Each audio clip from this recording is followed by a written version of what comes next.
I'm a man who believed that I died 20 years ago, and I live like a man who is dead already. I have no fear whatsoever of anybody or anything.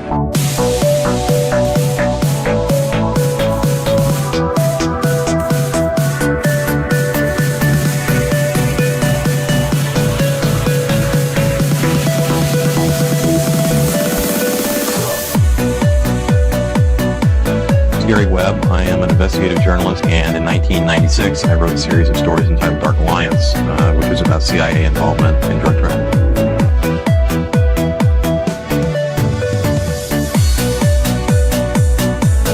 I knew a man who once said death smiles at us all. All a man can do is smile back. We've both been skull and bone with the secret society.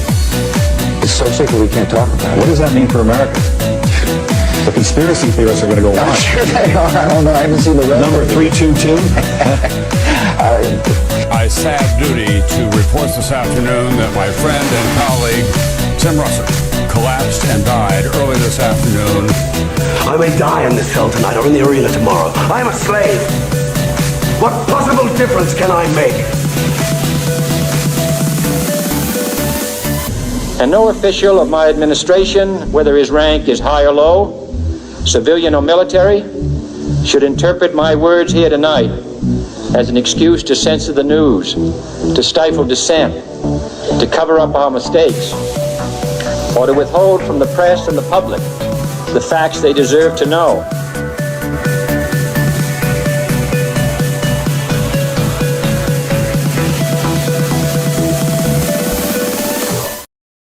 Hello, Ari Deadheads. Welcome back to another Ari Dead, your favorite weekly live call-in parapolitical conspiracy show. We have plenty to talk about today. We are in full gay Fedjacket season. The theater is in full effect, and you may as well enjoy the show, but realize they're all actors and it's all fake and gay. And to point out the faggotry once again, on this weekly occasion, we have the great Austin Picard, and myself, my goofy little self, free Tim Tuttle, correct, free my nigga. We got plenty to go through. I talked about this morning way too long, the current nonsense. I do tend to try to keep my show away from this sort of talking too much about, I don't know, because talking shit about Tim Pool or Benny Johns or any of these, slop type of vendors, if you will. Candace, I've covered a little bit more recently because she's kind of been the head thing, but yeah, it's getting weird. I think just shark has been beyond jumped. I mean, I don't know. Sure, maybe Candace can come out with some crazy receipts and drop it on our asses, and we go, oh shit. But we've gone a lot of craziness. We've gone apparently the most craziest of claims with no receipts and just kind of moving on to the next thing, it seems. I mean, I don't know. They got a lot of people with that initial little group chat, little trick. Maybe not trick, whatever. Maybe that was correct. And I think a lot of people now are like giving more umbrage than they should. He's looking a little whack, and that whackness has gone out to all sorts of different actors. It's getting, it feels like theater. What do you think, Austin? Does this feel like theater to you? Because I don't know. It's hard not for it to feel like theater. I mean, hell, we even got, the TPUSA, literally Kayfabe, like, come on my show. Well, come on this time. Well, I can't come on this time. Well, you should come on. Well, we said this time, and you're not making. It's just Kayfabe faggotry. I mean, it's all just, oh, someone showed at my house. Did they? I don't know. Really? I don't know. What do you think, Austin? Is it all fake and gay? Are there some of it perhaps real? What do you think? Do you think Phil just pulled off a desk pop and didn't want to admit to it? What do you think? Oh my God. Well, I will say that it seems like it comes with the territory in terms of 'tis the nature of the influencer industrial complex in a sort of way. And I think we first called it the influencer wars are upon us in a way, right? And that seems to apply perfectly. Just as far as, I don't know how much of it is theater and how much of it is kind of pitting these ideological preferences against each other in a sort of sense to further escalate tension in the culture war, and especially considering how obvious individuals are sort of acknowledging the fact that, there's kind of this conservative decline in a way that is effectively happening off the back of the Epstein scandal and various the Charlie Kirk assassination, right, in terms of just kind of the political success of what the conservative aisle and the Republicans at this moment are kind of achieving in the moment, at this time in this environment. So I don't know. It feels like political theater in more ways than one. And especially considering just the Tim Pool, Candace Owens effect, and Tim Pool kind of fell out of any sort of real relevancy in a sort of sense for a short time. He definitely wasn't a part of my algorithm for a little while until this most recent kind of Candace Owens bandwagon hop-on effect that seems to be taking place as well, whether you're pro Candace or kind of criticizing her in the moment. It does seem to be receiving this kind of priority spotlight in terms of the algorithm, and that alone should raise red flags and cause people to be a little more skeptical, I think, of how much of this is playing out in front of us to typically kind of redirect us back into these fundamental corrals in terms of our ideology and in the political paradigm. So I never really put much stock or emotional, I don't know. I don't really put much effort into these sort of strange relationship dynamics and of the influencers, because I don't know. I try to insulate myself from being too let's say, just in many ways psyoped, but I will say influenced by those very influencers, right? Just by a kind of their presentation of the information, which almost at all times seems to be provided to them by these either unnamed sources, right? That you have to trust me in this sort of kind of extraordinary, almost in terms of what is being the allegations or the accusations that are kind of the implications behind what is being presented, and then never follow up with any sort of credible reinforcement to that effect and corroborative evidence, and then be called out on that and never really feel the need to address it or acknowledge it in any sort of sense. And that alone, beware of who you listen to. I think the pipe bomb story is actually kind of a good way to kind of understand these weird influencer dynamics that are going on in a more simpler fashion. If you kind of understand how I'm looking at this, because we had this pipe bomb story that like a few weeks ago.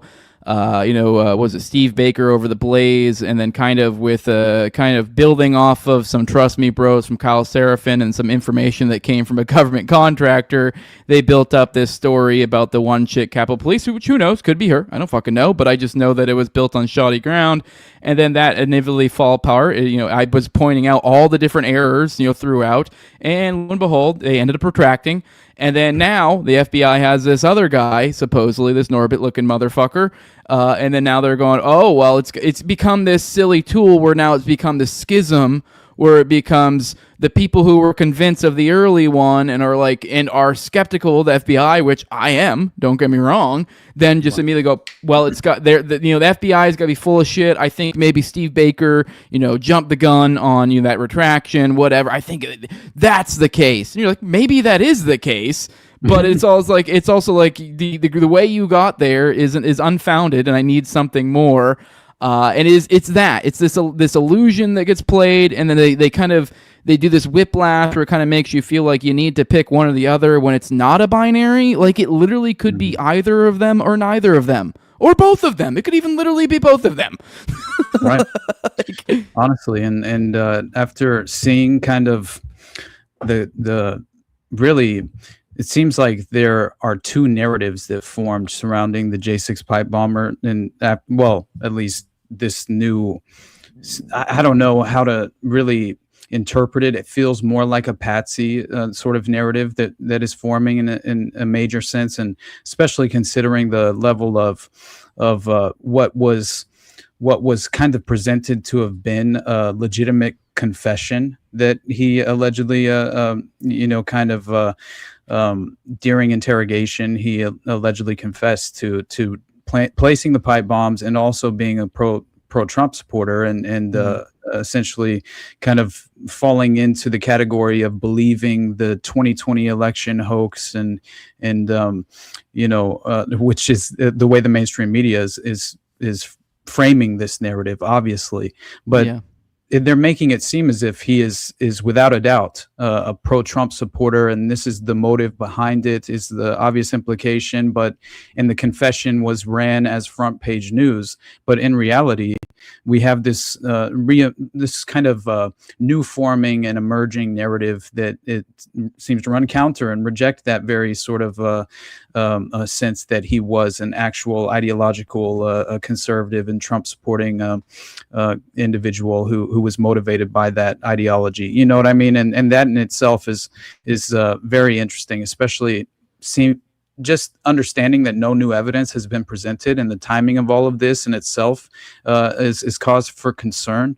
But what really blew me away with this Brian Cole individual was this Zero Hedge article that I read about basically this mainstream media narrative surrounding him being this Trump supporter, conservative Republican, is entirely bogus. And the J6 pipe bomber was not a Trump supporter, and his family, and as well as apparently he has deep family ties, who seem to have even engaged in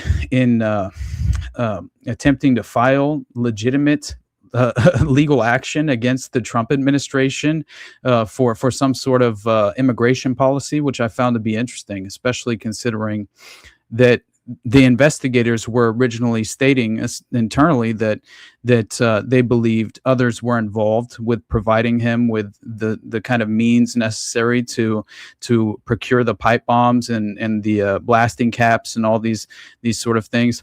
But the craziest and most extraordinary kind of tie-in here is that it was reported that the family apparently had this bail bonds business, and this is the business who sued the Trump administration over immigration policy in a case that was decided in November of 2020.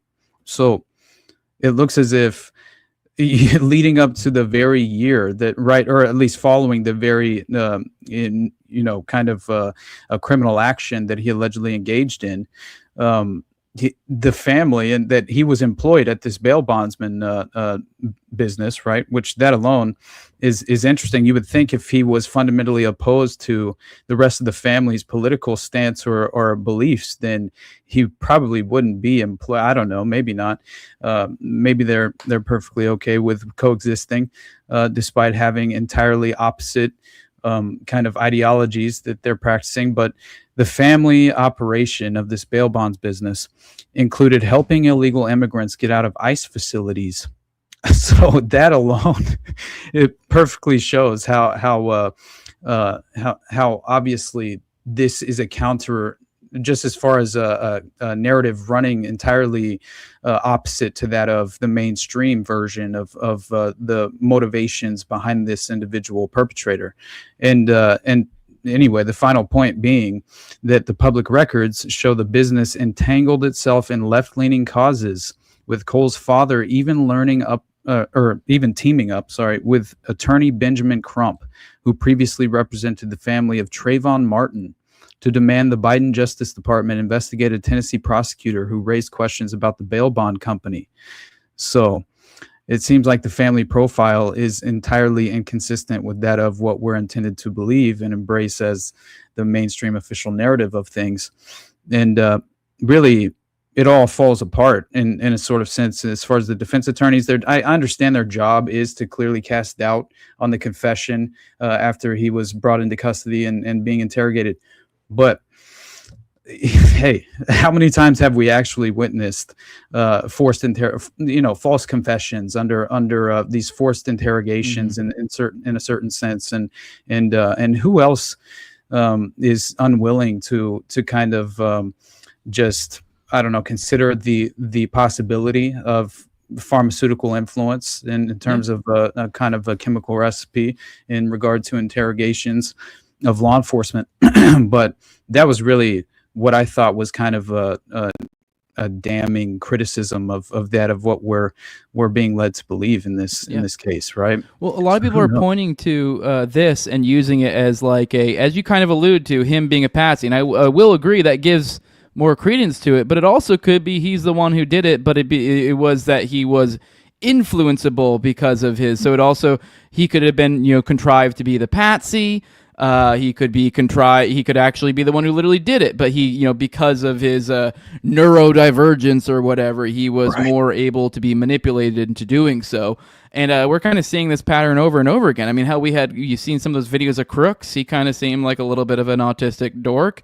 I mean, there's, fucking, even Ralph is a fucking weirdo. I don't know if I'd say he was quite spectrum. He was just kind of weird, some weird turbo shit lib. But just bizarre. But this is a kind of a pattern that we keep seeing repeated. By the way, you guys can call in. Phone lines are open 1-833-722-DEAD or 1-833-722-3323 if you don't know how to count in letters.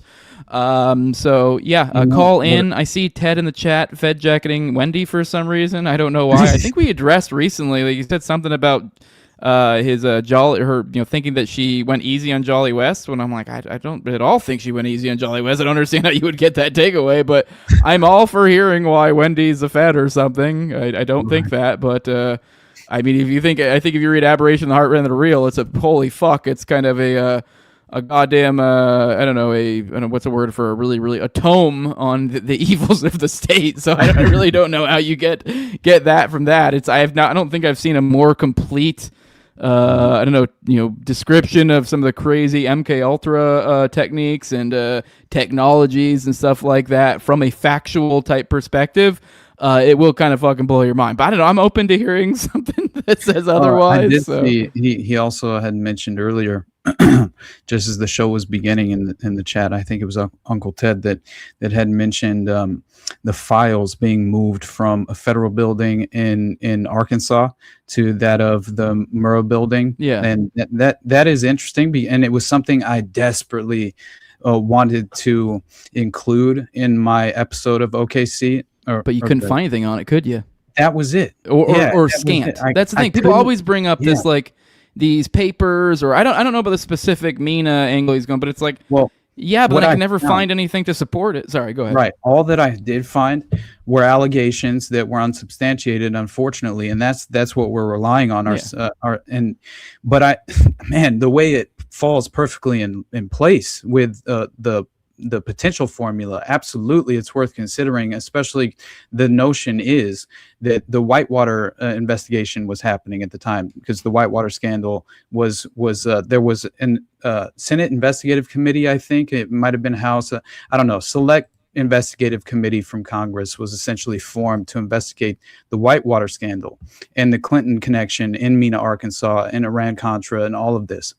And so essentially what had happened is, after Bill Clinton essentially wins the election and becomes president and leaves Arkansas as governor, he has the files moved to the Murrah Federal Building, and then green lights a domestic terror operation, essentially, in order to not only this was a layered operation. It wasn't only to prioritize the destruction of the Whitewater files that were allegedly being housed in the CIA's offices in that building itself. Apparently was a part of what was being alleged here, and so it's very likely that was at least the priority destructive zone in terms of what they wanted completely destroyed. Now, I don't think all of you already know that many of the charges didn't actually go off, especially under the daycare. They intended for the entire Murrah Federal Building to fall into its footprint in a sort of way, almost, But at the same time, it does seem like it very well could be that is legitimately one, at least, motive into what they at least were hoping to achieve in the context of this green light go domestic operation or black op. And I'm completely open to that. Like, I'm completely open to that. But I will say, from my look into it, I just feel like it doesn't, after kind of, digging to the totality of it, it doesn't kind of seems like a small fries compared to the larger game. I mean, who knows? Maybe they want to tick one other thing off the check box, one other thing, other thing they can take care of at the same time, sure. But I just a lot of people try to use that as like an explanatory reason, because it's almost like not saying this is everyone who does it, but it's almost like the simplistic looking for a specific reason. It's like people always like the reason is like, well, why would the feds do X action? You're like, and they expect you to have this like concrete specific example, which fine enough, you actually kind of do have. You have the anti-terrorism bill that got passed right after that. But either way, even that aside, which is kind of the precursor to the Patriot Act stuff. But even that aside, a lot of people forget about that, and they're kind of like, and then so it's like, oh, well, they're trying to get rid of the papers. It's kind of almost like this easy. And you're like, no, I mean, if you understand the basic concept of strategy attention, you don't need a specific direct action. It's literally just a moving the dial in that way, and then that makes it so people are you're more able to get through certain actions. The populace is more ready to rush into the arms of the security state. You know what I mean? Like, as opposed to, so like the idea of like having this perfect, they might have things ready in place, but those things may or may not go through.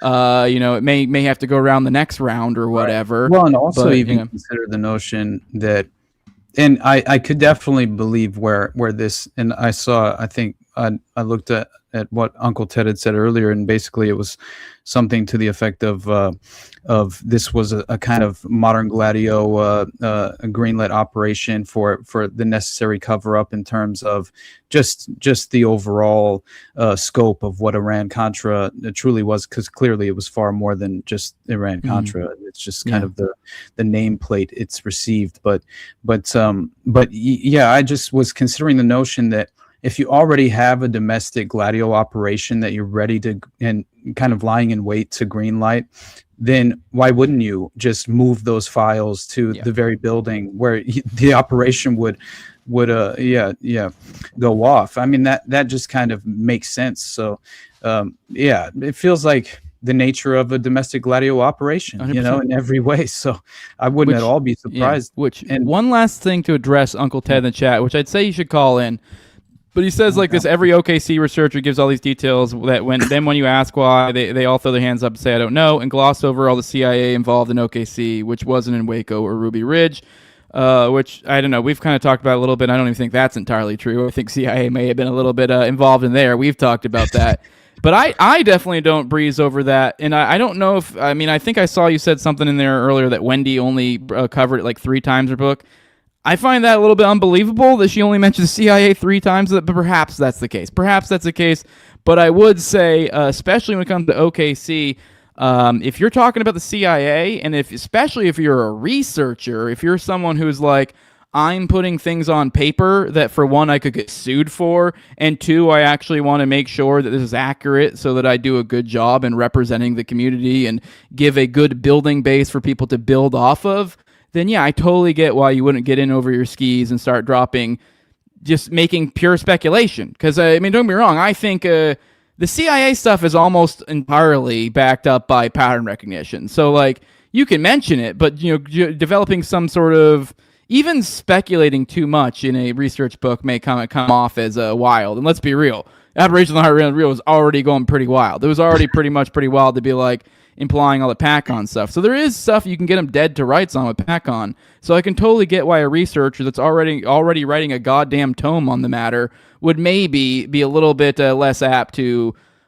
put things in their book that's maybe not as dead to rights as some other information is, which tend to be, that is unfortunately, when it comes to CIA, 99 times out of 100, that's going to be the case, is that they're going to be operating in such a manner to whereas it's like you can't really just be publishing that shit in books, because for one, they may make you look foolish later with some sort of disinfo campaign that, if you're basing your information off of on weak ground, or they could just fucking sue you or whatever, keep your book from being published. I mean, there's the famous example of I think you've brought up in a few of your videos. What was it, the cult of the CIA or whatever? I forget the name of the book. You probably recall that, CIA where they literally and cult of intelligence. Yeah, where they like literally cut out a shit ton of that book, and even then it was like, you know, I don't know what exactly they pulled from there, but like, you know, if you're doing anything borderline, like, you know, they could get you for libel or whatever the hell. Yeah, and also even just building off of. I mean, I totally get where they come from. Now, I will say, yeah, there's plenty of CIA stuff. You look at fucking was it Holloway worked for, what was it, ever? I don't want to get over my skis. He worked for some CIA cutout fucking as a pilot. I forget the specific one. You know, there's so much. There's CIA basically whisked Strassmeyer away and out of the country after he receives this glowing media interview. Just fascinating, at a CIA safe house of all places, obviously. But yeah, I mean, there's no doubt the CIA was directly heavily involved in OKC, and you know, they all can't be Dave McGowan, right? That as he's calling for F that, go full Dave McGowan. I'm with you, buddy. I always prefer McGowan's style. Over, I will say, I like McGowan. It is fun, but it is a little bit of a bummer that I do wish he had cited his sources a lot better. Like, cause there are moments, I would say that, sure, where I'm definitely frustrated, but you have to go elsewhere, and you seemingly can find them, you know, in terms of a lot of the evidence that he points to, and it really serves more as a kind of a gateway in a way to that of the schizo mentality and psychology that we all should be very proud of, at least constructing, and over time, you know, just due to our level of commitment to some of these cases, you know. But that's really just kind of a consequence of overexposing yourself to details, I think, in more ways than one, because that is where the pattern recognition kind of forms. But as far as the J6 pipe bomber story, though, there's still one other thing I thought was funny, was that there are all these stories alleging that, and accusations that effectively he was Antifa affiliated, and it was Pelosi who specifically hired him. And which is hilarious to me, but hey, I'm not saying that it's not possible, because obviously he allegedly plants the pipe bombs right around Pelosi. Is Antifa the new Cubans, Austin? Dude, I think so. At this point, I was just thinking that, because they're not to linger on Uncle Ted more, but he said, who made coke boats for the CIA? To be fair, you're referring to Roger Moore. And to be fair, I think, if I recall correctly, where Wendy's book dropped, I think some of the more dead to right Roger Moore stuff may have came out later after the publishing.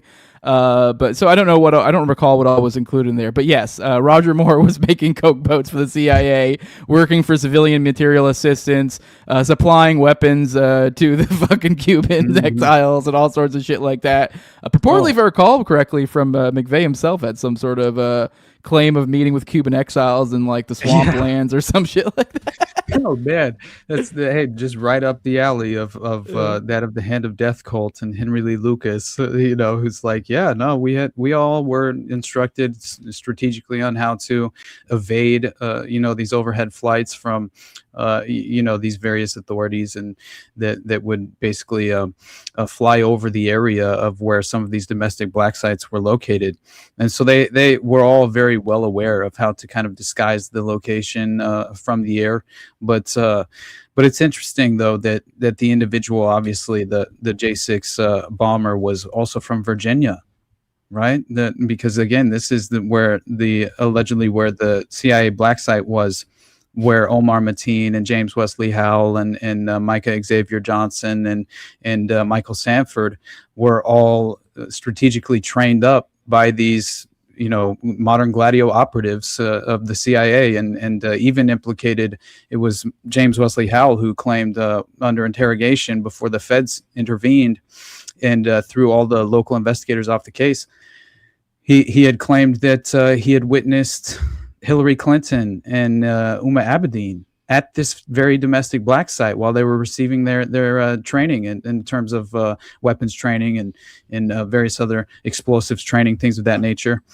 And he even mentioned the make and model of Michael Sanford's vehicle, right? Who's the individual who was from the UK and on the spectrum and here on a visa and went to Vegas to grab the service revolver of one of the individual law enforcement assets working security at the Donald Trump campaign event at one of the major casinos in an attempt to commit an assassination in broad daylight, which again plays perfectly into that of which I had mentioned prior to all of this in terms of Columbine and that crazy blackjack pizza delivery driver who was an adult and also a friend of Dylan and Eric leading up to Columbine, who in 2008 then goes to the Democratic National Convention in Denver, Colorado, and effectively gets implicated and arrested and apprehended and convicted on an assassination plot for Barack Obama.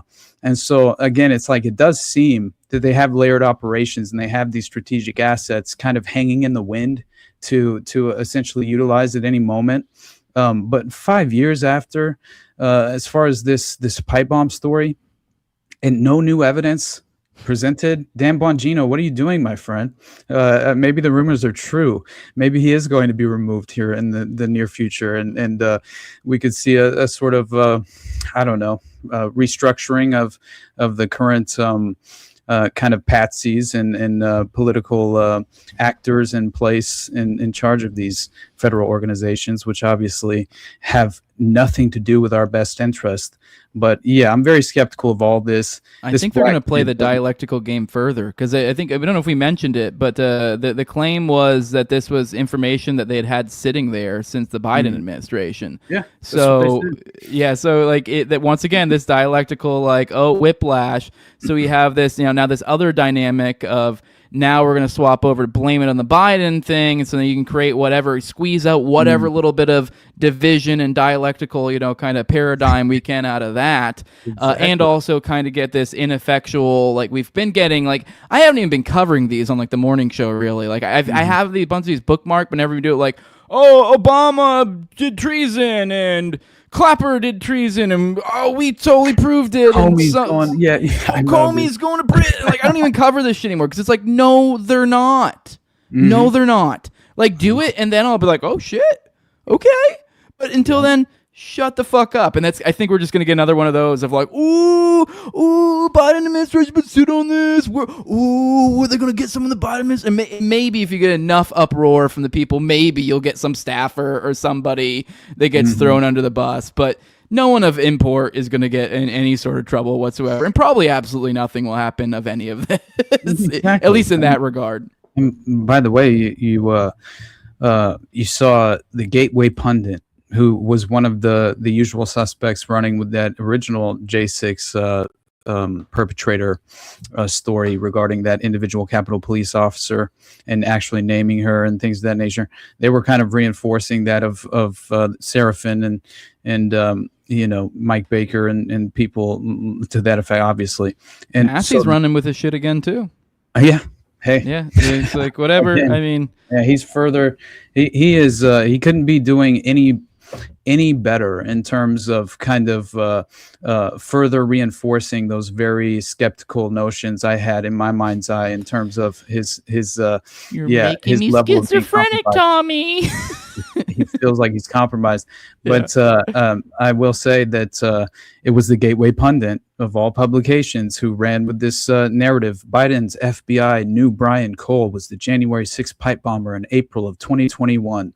So, take it for what it is. And at this point, it just feels like very much political theater. And each side of the aisle sort of gets what they want out of this. And hey, a perpetrator was taken into custody.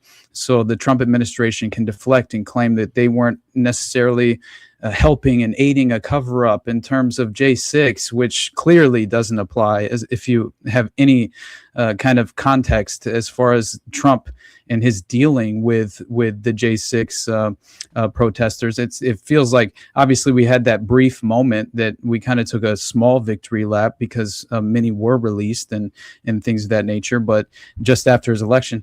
But still, it wasn't.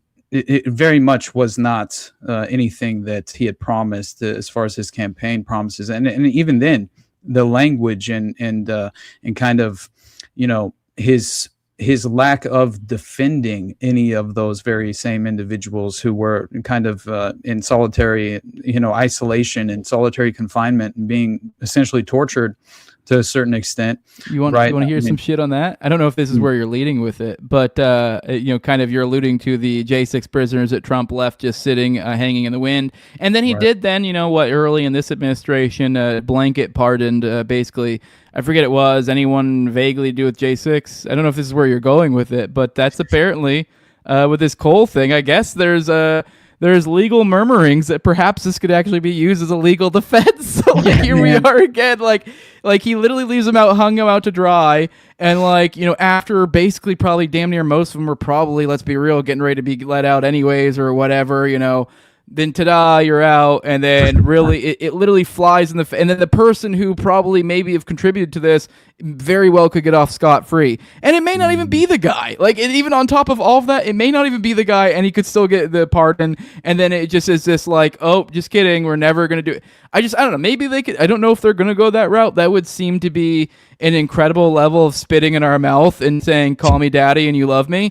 That seems but I don't know. They're kind of at that point with this administration where they are just spitting in our mouth and going, "Call me daddy and tell me you love me." And more and more people aren't really. I feel like more and more people aren't loving it. But unfortunately, there's enough of people that go smile and go, "Okay, yeah, I love you, daddy," to keep this thing going. Always. And we were just talking about Roger Moore and Iran-Contra and OKC and the CIA and all of this. I just saw a few days back, there was this insane connection to an ex-DEA agent who was charged with apparently laundering millions of dollars for these Mexican cartels as a CIA asset. Mm-hmm. So, hey, there we go again, everyone. Cartel land is alive and well, and Iran-Contra never ended. And why on earth would we not have strategically utilized the cartels in Mexico and various other geographical areas as well? For we're blatantly doing it in all sorts of different states. We released that Honduran guy. Who was it? Was it El Salvador? I can't remember. I mix up all the different. There's another literal narco state that we were trying to set up another election there. I think it fell through, and Trump was a little bit bummed about it. But that was a guy who literally has CIA and Mossad constantly working as security details, helping him cart drugs and all sorts, literal narco terrorist state. But it has our protection, in many such cases. But yet Venezuela, we're gonna. If you're swimming off, if you're in a boat off the coast of Venezuela, fucking beware. Yeah. And this was not some just low-level CIA asset. This was a former longtime drug enforcement administrative agent who rose to help oversee the agency's financial operations. And he was the individual who was charged with agreeing to launder millions of dollars in narcotics proceeds for a Mexican drug cartel. And so, I don't know, man. Paul Campo is his name, 61 years old, and it was 25 years at the DEA. So, it looks as if he, along with a few other high-level officials that were also effectively, running these operations. I think so many of them are kind of a joint venture in terms of the layered operational accountability of the certain agencies and what they will help provide on the ground, and even through facilitating, the operation in certain ways. It's never one single agency and federal organization that is entirely implicated and standing alone as the criminal entity responsible for the entire operation. I feel like it's the same way in terms of the international landscape of how the network kind of functions and operates. This is not, again, I addressed that in Kinkora, I think was the episode that I addressed it, basically saying there was really no distinction in terms of intelligence, internationally speaking, between the CIA, French and British intelligence, Mossad. I mean, I don't see much difference. I feel like there is without a doubt, an overlapping agenda that is being pursued.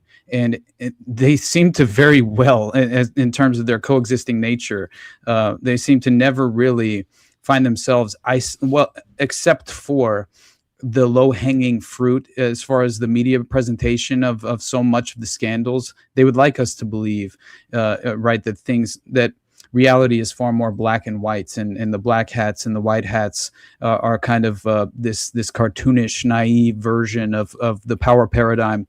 But it never fundamentally plays out that way. And if you expose yourself to those details, then you realize that much, and so it's always difficult to kind of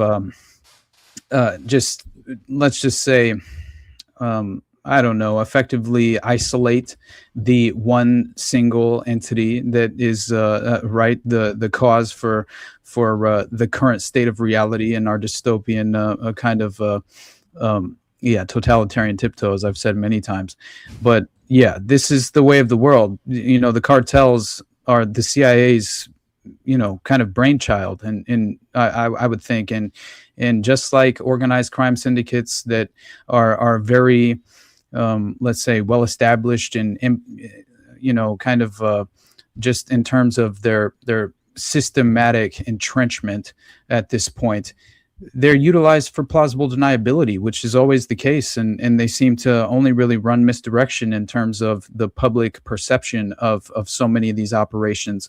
And so therefore the federal government can essentially save face, but in reality they're holding hands in terms of the operation itself and how it comes to fruition. So there's no real distinction for me, and this really kind of proved itself in terms of Watergate and the Columbia Plaza prostitution operation. I mean, come on, Heidi Reichen's like, no, I have full protection by the CIA, right, as she's running this brothel on behalf of a prostitution pipeline to the DNC on behalf of Joe Nesline, a major organized crime, personality and prominent, individual in DC who was allegedly the fixer for the organized crime syndicate and that of the intelligence apparatus. So I don't see this as anything new, right? Yeah.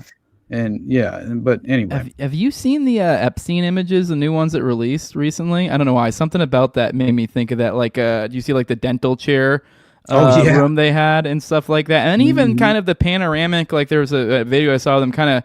And it kind of makes you think it literally is this weird, almost idyllic island, but with this like a Dionysian type of feel, if that makes sense. Maybe a little bit of a Gilded Age type aesthetic with that like white, which is ironic because it was like there's been multiple people I've seen that have pointed out, like with this new what West Wing, I think, I forget the wings or whatever of the White House, the new thing he's building out, and like the decor there is like, if you look at it, I honestly like the aesthetic is just bang on exactly like the Epstein aesthetic, which is kind of wild, which whatever. I mean, people have similar aesthetics, I guess, but and then you kind of throw all these things together. You look at these images and you're like, oof. And I mean, and we talked about what the other day about how like these chains of islands, like these come from antiquity, from the slave trade. Like the largest slave trader at that time bought those islands. And now here we have, generations later, we have Epstein on this island trafficking children and, I don't know, probably older people and doing God knows what. I mean, there are dental chairs with masks hanging on the wall as one of their rooms. Like the most like weird bondage type porn shit you can think of. Like literally this is examples you think of when people talk about MK Ultra and the sort of things they're doing where they would, do sort of like sexual or SRA type stuff, sexual ritual abuse, where they're, doing crazy things like wearing clown masks or just because it's such a, think about the idea of getting raped by fucking the Mickey Mouse gang or something. Like, that's what we were just talking about that the other day as far as the finder's masks.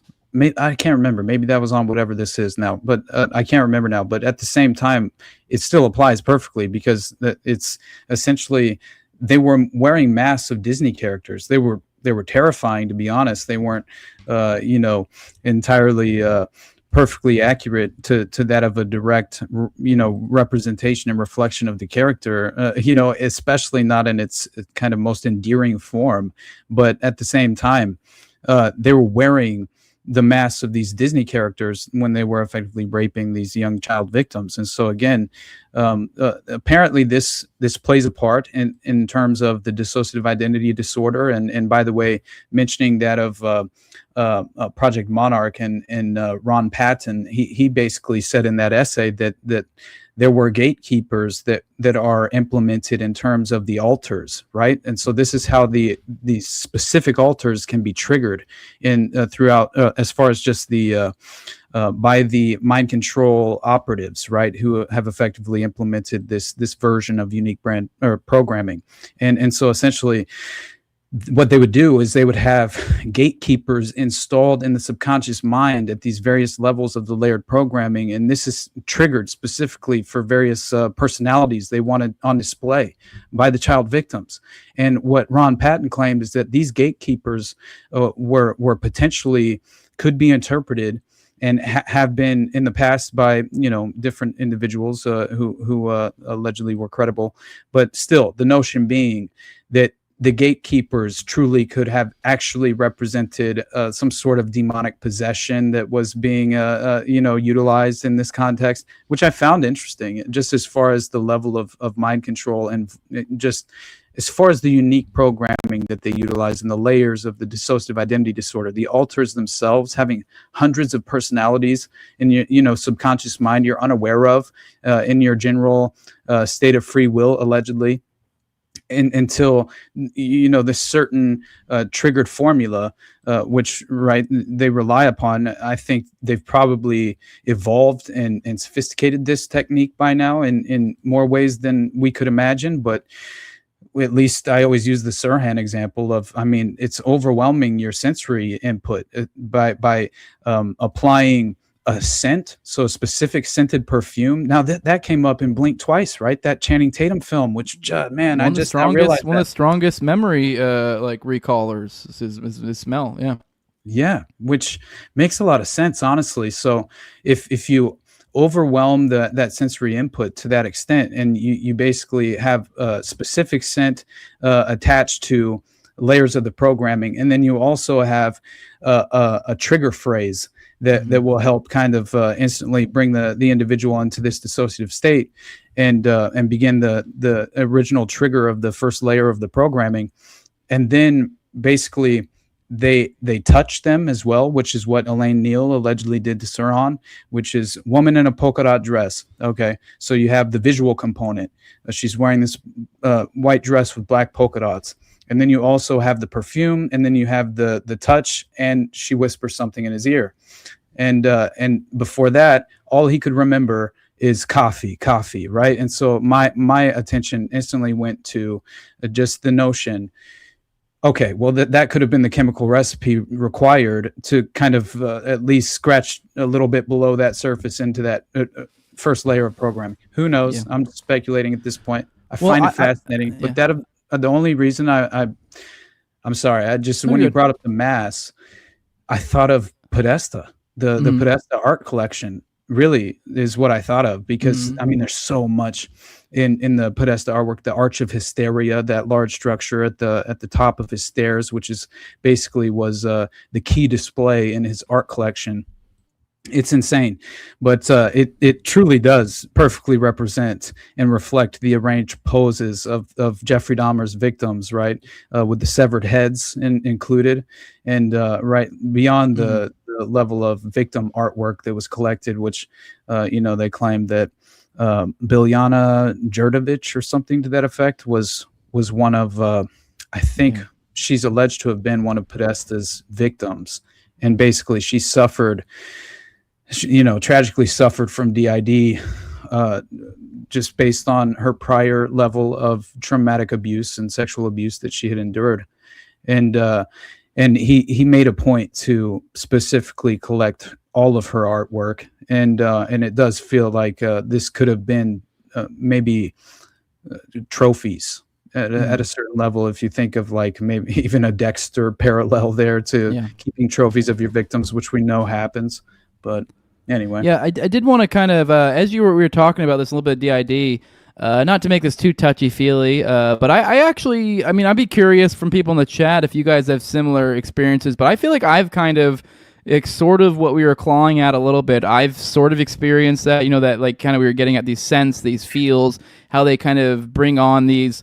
I know for me growing up, I don't know about Austin, your past, if you had any sort of trauma growing up. And I feel almost gay bringing this up because I don't really know of any particular. But my when I was growing up, my mom and dad got divorced when I was like really little, when I was like a baby.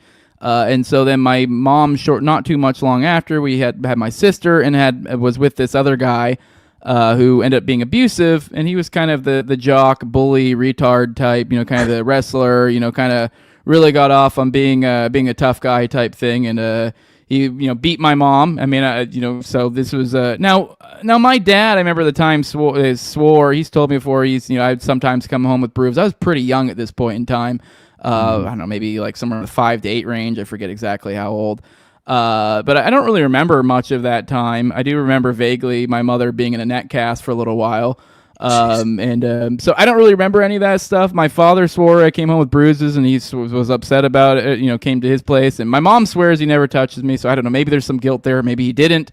Maybe it was just he hit her. But I will say, like basically all the way up until probably well into my early 20s, I had to where like anytime, specifically pine smells or certain pitches of pine, certain specific smells of pine, and then also styrofoam, and then there's certain other textures that would honestly bring on this like almost like a where I'd be like kind of in a weird state. It almost would be like I was hearing a voice, but not quite. It was almost like there was a voice clawing at there, if that makes sense. And it was almost like this negative internal, like, I mean, who knows? Maybe it's just the echoes of the screams or whatever from my youth. I don't know what it was. I could never put a place on it. But that right there, I experienced that myself. I always thought that was pretty interesting. As I got older, it did. I don't really I can't recall in the past decade this ever happening, particularly in my early 20s. I still had an issue. I don't know. I know I did end up having to like confront him in my, mid to late 20s. I forget when it was. My sister ended up getting married, and I went to her wedding, and he showed up there, and I basically got the opportunity to fuck off. Yeah. So, I don't know. Maybe that was the moment to where like I felt better after that. I know I did end up getting drunk and making an ass of myself that night, but I was in a kind of a weird emotional space because it was like, this is now I'm a full, kind of came full circle. I'm a man, and he's kind of a pathetic old man at this point in time. And, I could literally pulverize him into the fucking dust, and here he is in front of me. And I don't know, something about that moment. I don't know, maybe that moment helped resolve that, or maybe it was just time, did its effect. But either way, it is real. And I really feel like if I extrapolate that feeling out, I mean, that is kind of exactly what we're describing, really. 100%. So I don't know if you have anything there, but that was maybe you had a great past. I don't know, but no, I always thought that was weird. Right. I definitely, I can't recall any. I'm very blessed as far as my personal experience as a child, but I think I had a very stable kind of, at least for my very young years, the household was very stable, and I think naive at a certain level, but it's because they are good people, right? that kind of thing. But I love my parents, and I'm very blessed as far as that's concerned, and my stepdad as well as far, and my stepmom now too. So honestly, I've been very lucky. But I will say that the abuse on a prepubescent child who hasn't developed a legitimate, conscious, frontal cortex. I mean, so many different things, right? Yeah. How do you conceptualize that? Yeah. Yeah. And then also the only way you would is to probably, find within the recesses of your subconscious mind, a place for it that, maybe that is why so many of these young victims who were abused as children effectively had to, kind of remember their abuse and right. And kind of root out those core memories of what they had hidden from themselves to almost, it's a defense mechanism. I feel like psychologically, a fight or flight in that moment. And that's what I think they utilize the mask for, because you can't even clearly identify your perpetrator, and also the facial expressions during the act. I think that matters when they're masked and you can't see exactly that human effect. And I don't know, it's something's missing there. It's strange how it's utilized and strategically. But I will say that the Epstein connection, though, did you see that crazy report about the FBI paying around $1 million in overtime for the redactions of the Epstein files? I was like, hey, that's our taxpayer dollars, baby. You know, like it's just so ridiculous. We got a $1 trillion military budget too, and they snuck in the NDAA or the NDA or whatever the hell it's called in there. They snuck in provisions to prevent us cutting back any of the Israel stuff. So many such cases every single time. Austin, you think you ready to go to intermission, and then we can come back? I just think that the two things we could perfectly segue from this specific subject into that I was kind of prepared to discuss was basically this insane lawsuit that was brought about in regard to against Trump. Allegedly, it's over $310 million,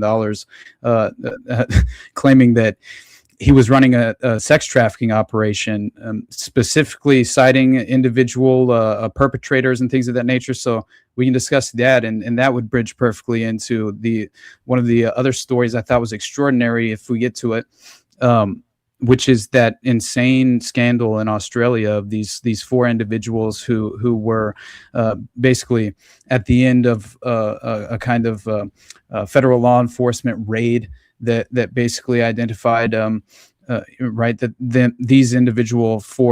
these four perpetrators essentially were running. At least one of them, I think, was 26 years old. Was the individual who was allegedly running this sex trafficking operation, but we're talking satanic ritual abuse. I mean, it fits the profile of so many different things that we've covered in the past.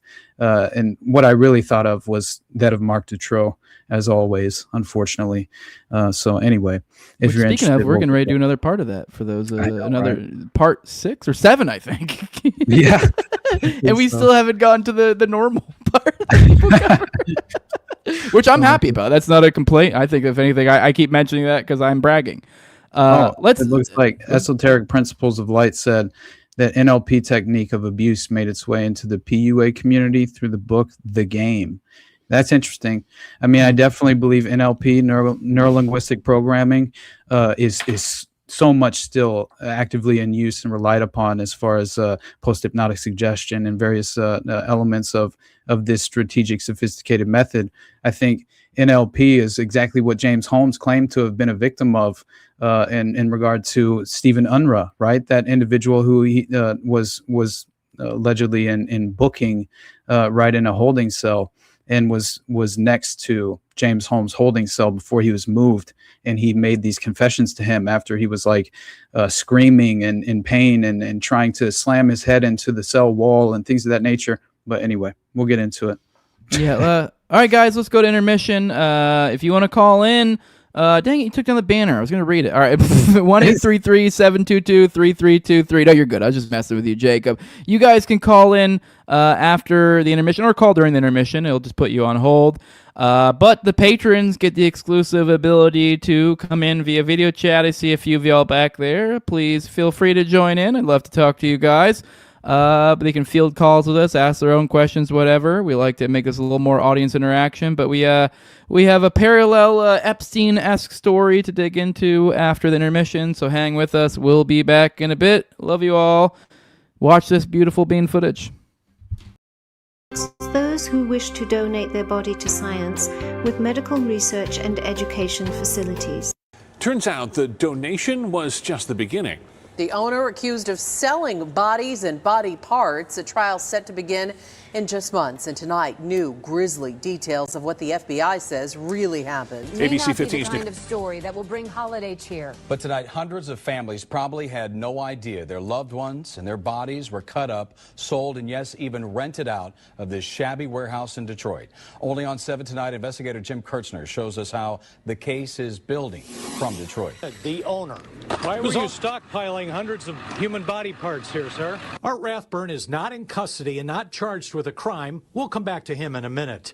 The feds gave him back his business on Friday the 13th. Sources say inside it was a house of horrors, a human parts warehouse, arms, legs, heads of an estimated 1,000 different people. It took 3 days for the feds to remove them all, wearing hazmat suits with masks. In fact, this week, when 7 Action News asked state licensing officials about an on-site inspection, we were told the buying and selling of human remains is under the state health department. But a spokesperson for that department says that's not the case. So there is no indication the state ever inspected this shabby warehouse. State officials now say they have an open investigation. The center was Rathburn buying corpses out the back door of funeral homes, crematoriums, and willed body donation programs. There is a high demand and a lucrative black market. Body parts are used in anatomy classes, practicing medical and dental procedures, and in some cases, tissue transplant into live people. Sources say both are part of the Rathburn case. The bodies inside his Detroit warehouse, sources say, were kept on ice, not embalmed, to keep them fresh for the market. Sources say Rathburn did business outside of Michigan and outside of the United States, shipping his body parts through airlines cargo out here at Detroit Metro Airport. The other question investigators are putting together who may have worked with Rathburn. He advertised his business on the internet as International Biological. In 2014, the FBI raided the Phoenix facility in hazmat suits as part of a multi-state investigation into the illegal trafficking and sale of human body parts. But for the first time, we're now able to see the testimony from one of the FBI agents who conducted. He found a cooler filled with male genitalia, a bucket of heads, arms, and legs, infected heads, and one of the most disturbing findings, called a morbid joke in the lawsuit, a small woman's head sewn onto a large male torso like Frankenstein and hung up on the wall. The investigation of a business deal that deals in human body parts shipping from Detroit to Chicago as the feds launch a new raid. And once again, hundreds of families will be left wondering if the bodies of loved ones have been bought and sold on the black market. 7 Action News investigator Jim Kirkland here tonight with the story you'll see only 7 Jim. Stephen and Carolyn, this case started here, according to sources, when a man named Arthur Rathburn was shipping human body parts through Metro Airport. Get this, the box leaked blood. Those cargo haulers then called for help. Today, the rundown warehouse on Detroit's east side is shuttered and up for sale. Sources say Rathburn's seized records led them to the Chicago area today, a business called Biological Resource Center in Rosemont. It's difficult to see from the outside, but sources say the hazmat suits and raid are underway on the 6th floor of this office building. The same paper trail led investigators to Biological Resource Center in Phoenix last January, and another raid removing body parts and corpses. There were also ties to similar businesses in Las Vegas. We have shit for poor people. Who buys our shit? I don't buy every products barely anymore. It's so healthy. Now that I know what the in it, even in a can of soup, I look at it, look at me, bioengineered meat. I don't want to eat a piece of chicken that came from a 3D printer. You to see the mysteries that lay inside. How do you solve the cost of living crisis with engineered human meat? It sounds like magic. And this is where the magic happens. The Good Harvest processing plant has been up and running for over 8 months. It contained both industrial and clinical operations on a site the size of 4 football pitches. You'll see everything. Oh, you will. Mick Ross oversees the production line and is in charge of over 60 full-time staff who engineer roughly 50,000 steaks every day. So come on then, Mick. How on earth do you grow human meat? I want to introduce you to our nutrient vat. Hello, nutrient vat, Greg Wise, telepresenter, and your job is? Well, what its job is, it processes thin slices of tissue in a nutrient-rich mix, which you see here, and then cells start to grow. So over a 24-hour period, these will slowly fuse together into one great big, what we call a cake. So you're telling me that that is human flesh? Exactly.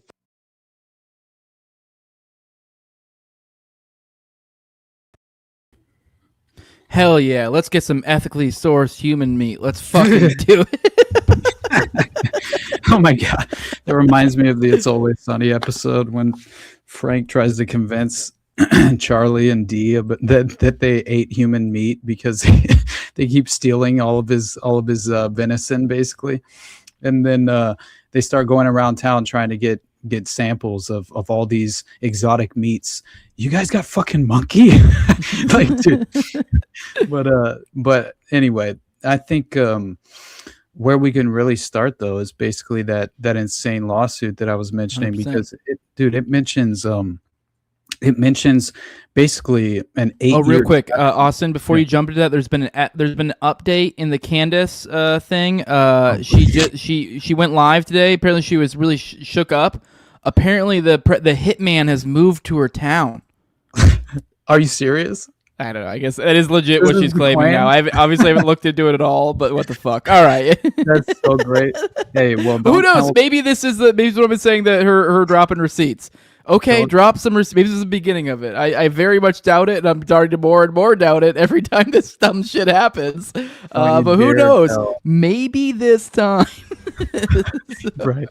Don't you dare tell Tim Pool about that, man. He might not be able to recover. He's gonna get fucking shot. It's killing me.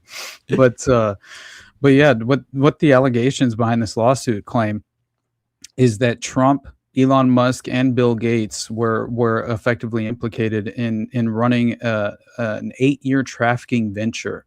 So specifically, this sex ring that they're alleged to have been facilitating was specifically in this form, only active within this 8-year period, and that basically, as soon as Trump took power in the White House, it kind of, I don't know, just effectively provided it the very network that is being implicated here with kind of this a blank check in a certain sense. So I did find that interesting, just as far as that aspect of what is being alleged to have been a certain, I don't know, let's just say the strategic nature of assuming power when you're effectively running some sort of operation like this. But either way, so the details behind this is what I found to be most interesting, obviously, and that is that, and they describe it as a sex trafficking operation allegedly spearheaded by Jeffrey Epstein. So they're saying this identical in every material respect to what Jeffrey Epstein was running. But so I don't know how much of a distinction they're trying to draw between that of Epstein and this specific organization, which effectively probably just falls perfectly in line with the umbrella effect of the Epstein network. But either way, because clearly all three of those individuals who were named were perfectly, implicated in the Epstein files and every aspect of the connections that we've kind of drawn out in the past, in terms of just Roy Cohn and things of that nature, perfectly presenting us with kind of a framework as to how Trump has been very much coexisting in this very umbrella network that is now coming full circle and being publicly kind of exposed. But anyway, so it was filed on November 24th in Palm Beach County, and the lawsuit named Trump in both his individual and official capacity as president, alongside Tesla founder and Trump ally Elon Musk, Microsoft founder Bill Gates, both of whom obviously spent time at Epstein's home, which is a part of this. But the plaintiffs in the lawsuit, whose names were redacted, so we clearly have no as far as background on the details behind who is coming, at least who is actually filing this legal action, right? And who's kind of spearheading the allegations. None of that is being presented. So anyway, this is Trump and others are effectively operating an 8-year trafficking and exploitation venture that began in 2018, according to this lawsuit and the plaintiffs involved. And so it continued and escalated under the current Trump administration. And this is according to an uncertified copy of the lawsuit that was published by these various media publications, right? So again, we're relying on kind of, I don't know, I'm not really kind of, let's just say, fully confident in this entire case, yet, let's say, just as of yet, because I think we need a little bit more evidence to be provided. But at the very least, it looks like the plaintiffs accused Trump of grooming the lead plaintiff in the lawsuit, specifically an unnamed minor on whose behalf the lawsuit was filed, starting in 1998, which is very strange because it happens to be the exact same year the plaintiff was born. So the only thing that I can think of where that would effectively apply is some sort of breeding experiment, right? In a certain sense. I mean, and by the way, someone had, oh my God, I just, during the break, I just read this crazy interesting comment about TWA Flight 800 that I had mentioned in the Columbine episode, where that a victim's advocate who was running that foundation, who was very much helping defend and publicly expose that of Paul Schultz, and Belinda Schultz is the victim of a breeding experiment from the Star Chamber and right in the White Eagle Underground, and that very network that implicated Michael Aquino and Lilith Aquino. Well, it turns out that flight that we very much already had known was clearly kind of, I don't know, seemingly a controlled, manufactured crisis, right? And because, again, it reminded me of Dorothy Hunt and in the plane crash that happened to have far too many individuals who were thorns in the side of the intelligence apparatus at that very moment, including Dorothy Hunt and a media representative who was helping make her story public. And she was acting as a pay mistress on behalf of the Watergate burglars at the time, obviously, kind of negotiating with that of the Nixon administration. But anyway, the point being is that it was very much brought down by design as far as that plane into a residential district. I think they just wanted to make sure that it was brought down before it made it to its final destination, clearly. But obviously, we had federal operatives who infiltrated the tower in the airport, right? Who essentially kind of impeded all of the status quo kind of routine operations in terms of the flight making it to its destination as well. So again, it's like at every level they kind of had they had a operational asset in place, let's say. But here, the point that I'm making, though, that I found to be worthwhile and just briefly mentioning is that real quick, I did want to buttress your point. I think we talked about this maybe last week. I just wanted to quickly aside mention that there were emails from those email links seeming to allude to children and Epstein and a child, and seemingly joking about him being a father or something, which, who knows, maybe there's a weird glib inside joke or something, but given some of the stuff we know, right? Some of the Zorro Ranch creepiness and stuff, you're like, I think maybe, just maybe. And then even then, when you see weird shit like the way that bloodlines work, as creepy as it is, I mean, once you start looking, I mean, hell, we just found out, within like last week or so, for thanks to Dana Duda, that Candace is the daughter of someone who was managing the contracts for Sandy Hook. So. Yeah, definitely had the cleanup security contract, which is very strange, right? And something Horizons, I think, was the name of the actual security company. That it's very, very interesting and definitely on his resume. But as far as this TWA Flight 800 is concerned, and by the way, those emails, right? That was between Jean-Luc Brunel and another individual, I believe, as well. And they were talking about, right, like purchasing baby clothes for an upcoming birth of some kind for one of Epstein's undocumented children, I would imagine. And by the way, how many Epsteins do we have running around? I'm very curious. And Nygaards to that effect. I feel like that probably applies in every single one of these networks. For Nygaard, you just got to look for the light-skinned fellers. Yeah. Yeah, man, prolific predators, and Don Lemon's one of his. Yeah, wasn't it Was it Bonnie Blue as well, who, by the way, just got she just got arrested in Indonesia?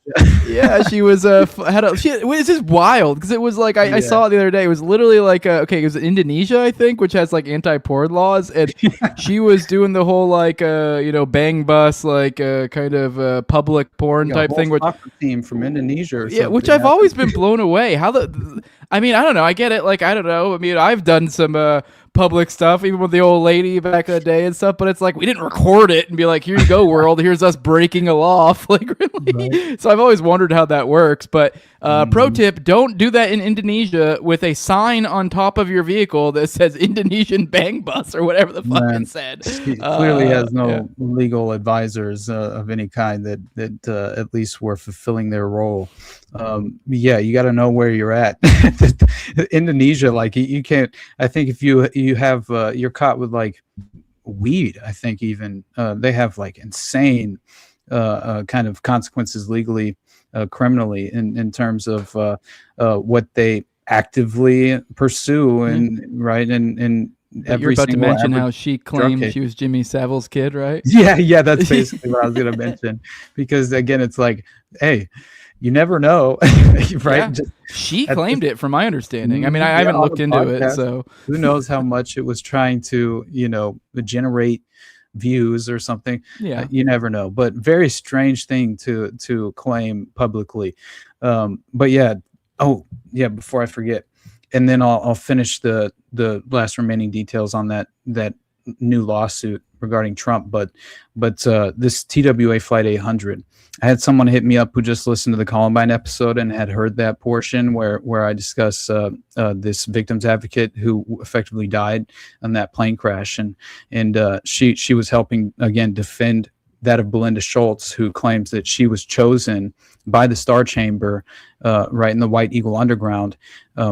To basically become a breeding experiment in order to give birth to the son of Paul Schultz, and due to her genealogy and her kind of genealogical background, this was the reason behind why they allegedly had the motive of choosing her specifically for this purpose, which they later had the plan to sacrifice her in a ritual, in some sort of occult death ritual, where allegedly Lilith Aquino would become Miss Lilla, is how the victim, Nicholas Schultz, the child victim, knew her. But he later identified her as Lilith Aquino, obviously, and she claimed she would become his stepmother, his new mother, whenever they sacrificed his actual, his actual biological mother, Belinda Schultz, after they sacrificed her in this death ritual. And so to me, I feel like this definitely reinforces so much of just, let's just say, the common playbook that many of these fundamental networks that abuse children kind of pursue at every level of their operation and enterprise. And so I wouldn't at all be shocked if that applies very much to that of the Epstein network, is all I'm saying, as far as these breeding experiments are concerned. And so who knows, that could very well help at least lend credibility to that of the allegation here in this lawsuit, claiming that Trump was grooming this child since birth in 1998 to be an abused child victim for sexual purposes. So yeah, I don't know. It seems like it's right up their alley as far as the strategic nature of the networks themselves. But this TWA Flight 800, it would be fun to actually do a real deep dive on this at a certain point, maybe bring it to Already Dead or something and do a segment on it. But because just at face value from what this individual listener claims, it's kind of amazing. And I already was fully skeptical of the plane crash. I just hadn't yet fully dove into kind of exposing myself to the details of the case specifically. But I do know that apparently it was blown up, this flight, right, strategically. And this is very interesting because it was like the number of individuals on the flight manifest that were very much kind of usual suspects in terms of dissident voices. It's very interesting and should never be accepted at face value. But again, it's very much that this was not a malfunction of the center wing fuel tank or whatever the hell the official narrative is, because it seems as if it was actually shot down with some sort of projectile. And so it looks like there was whistleblower testimony as well. And this is a Navy whistleblower that basically made these claims in a testimony. And there were over 200 eyewitnesses that reported seeing these launches and splashes next to the plane. And the Navy whistleblower says he was on a ship in the strike group that apparently shot it down. And this lead investigator, Hank Hughes, wasn't allowed to write an analysis, which he claims he would have fingered a hypersonic explosion from the exterior of the aircraft. So there was evidence stolen from the warehouse. There was even an instance where a junior FBI agent was caught banging on plane debris with a mallet at 3 a.m. So again, it looks like this was very much a controlled operation and make it look like something else. They sent some idiot out there to be like with a fucking hammer to make it look like something that it's not. Yeah, I can see that. Of the 50 feds who just were on the scene instantly at the crash site in the Dorothy Hunt circumstance. Well, OKC, Terrence Yeeke, one of the things he said in his letter to Ramona McDonald was that how is it that they're there when I got, like, the moment I get there, essentially, we have them here already in riot gear, ready to roll. And I'm like, and Yeeke was one of the first people there. He's in damn near every report I've seen. It says he's the first one there within minutes because he just happened to be on the call nearby. Eyewitnesses were saying they were there hours before the event took place, which is fascinating. Yeah. Look up Depol Might, people out there. Operation or Project Depol Might. Yeah, the ATF was working with some sort of I don't know how they framed it, exercises on, truck bombs or something like that. I forget the specifics, but they were literally looking into that very thing at the time. I mean, how often is it we have a fucking exercise or whatever? I mean, it's like what's renowned, the 9/11 thing. We had which to be fair, I mean, I remember from my time in the military, we did weird exercises all the time, so it's not that crazy. It was constant, but not constant, maybe once a month, every other month or so. So it's not that crazy of occurrence. So they do some sort of exercise where we're, playing pretend war scenario. But the timing, it's kind of like every single time it kind of gets a little bit like, oh, what the fuck? But yeah, I mean, hell, we even have the guy, I forget his name. Was it Ricks? I forget the name of the guy, but one of the lead investigators for the FBI, he was there at the time. It was found out later that he was lying. He was in OKC at that time, like when the bomb went off. There was a receipt of a hotel that he was in at that time. So it looks like the guy who was literally probably the one leading up the PatCon operation, then had to swap and then be the guy running the fucking the investigation. So it's just kind of, which obviously that's speculation. We don't know. All we know is that it's awfully weird. You were in OKC at that time. No doubt. and you had multiple different alibis saying otherwise, and eventually kind of like, no, here's a receipt, doggy. And it's just kind of that's so crazy. I know, but there were a few additional wrinkles in that lawsuit that was brought forward that very much reminded me of Dutroux as well, as far as certain kind of extraordinary details that they shouldn't just so perfectly overlap with all of these other very well established networks is the major point. But beyond the plaintiffs claiming that Trump was kind of guilty of this grooming process, right? At least in regard to one of the specific plaintiffs in the lawsuit that they're relying on, the allegations, but they accused Trump of using the Gates Foundation as the primary cover and silencing mechanism to continue the operation, as well as facilitating, quote, coordinated sexual assaults. That I found interesting. And then the plaintiffs alleged that the minor plaintiff's infant daughter was taken from her as a punishment for filing lawsuits, which they argue was identical to Epstein's use of custody threats against mothers who sued him. So it does seem to be kind of a part of the playbook as far as the cover-up, just manufacturing a cover-up in a certain sense. But then you have the plaintiffs accusing Trump and other, named defendants of having attempted to murder the lead plaintiff no fewer than on 5 separate occasions between 2023 and November of this year, including by way of poisoning, vehicular assaults, and orchestrated physical attacks designed to appear accidental. It's almost like they just listened to our Watergate series that we did, and they're legitimately checking every box as to how these, individual kind of intelligence assets typically function. And so again, no criminal charges are actively, as far as Trump himself is not facing any criminal charges as of now, because this is just kind of in its infancy in many ways. So we'll see how much more comes of this, and I'm very curious to see what additional details are provided is the main kind of takeaway. So yeah, that's just a major lawsuit, I will say, and at the very least $310 million. It's a huge payday, right? I mean, my God. Right. By the way, here's Shadows in the Cornfield saying OKC witnesses were almost as good as they can get. Many were federal employees themselves, like Jane Graham and Ruth Schwab. That's a good reference there. For those who aren't aware, those are 2 separate people that gave 302s attesting to the fact that they saw people in the parking garage. Was it, I think, a day or 2 prior? Might even actually been a week prior. I don't remember exactly, but within the short period of time before the bombing, they saw people under there that they saw essentially looked like they were, I forget how they described it, particularly like wiring, blocks, but essentially kind of describing how someone who doesn't know what C4 looks like would describe C4 is what it sounds like. That's so funny. So whatever. There's one other where, and then Uncle Ted saying Jolly West protege from Oklahoma University was on site talking to witnesses also.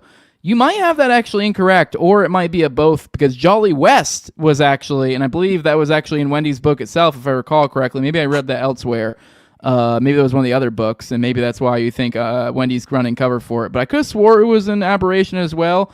But Jolly West was, from my recollection, on the ground, essentially assisting with trauma or something. I forget how it was framed, because that's his whole thing. But he was helping out witnesses on the ground, assisting the FBI in whatever way he could.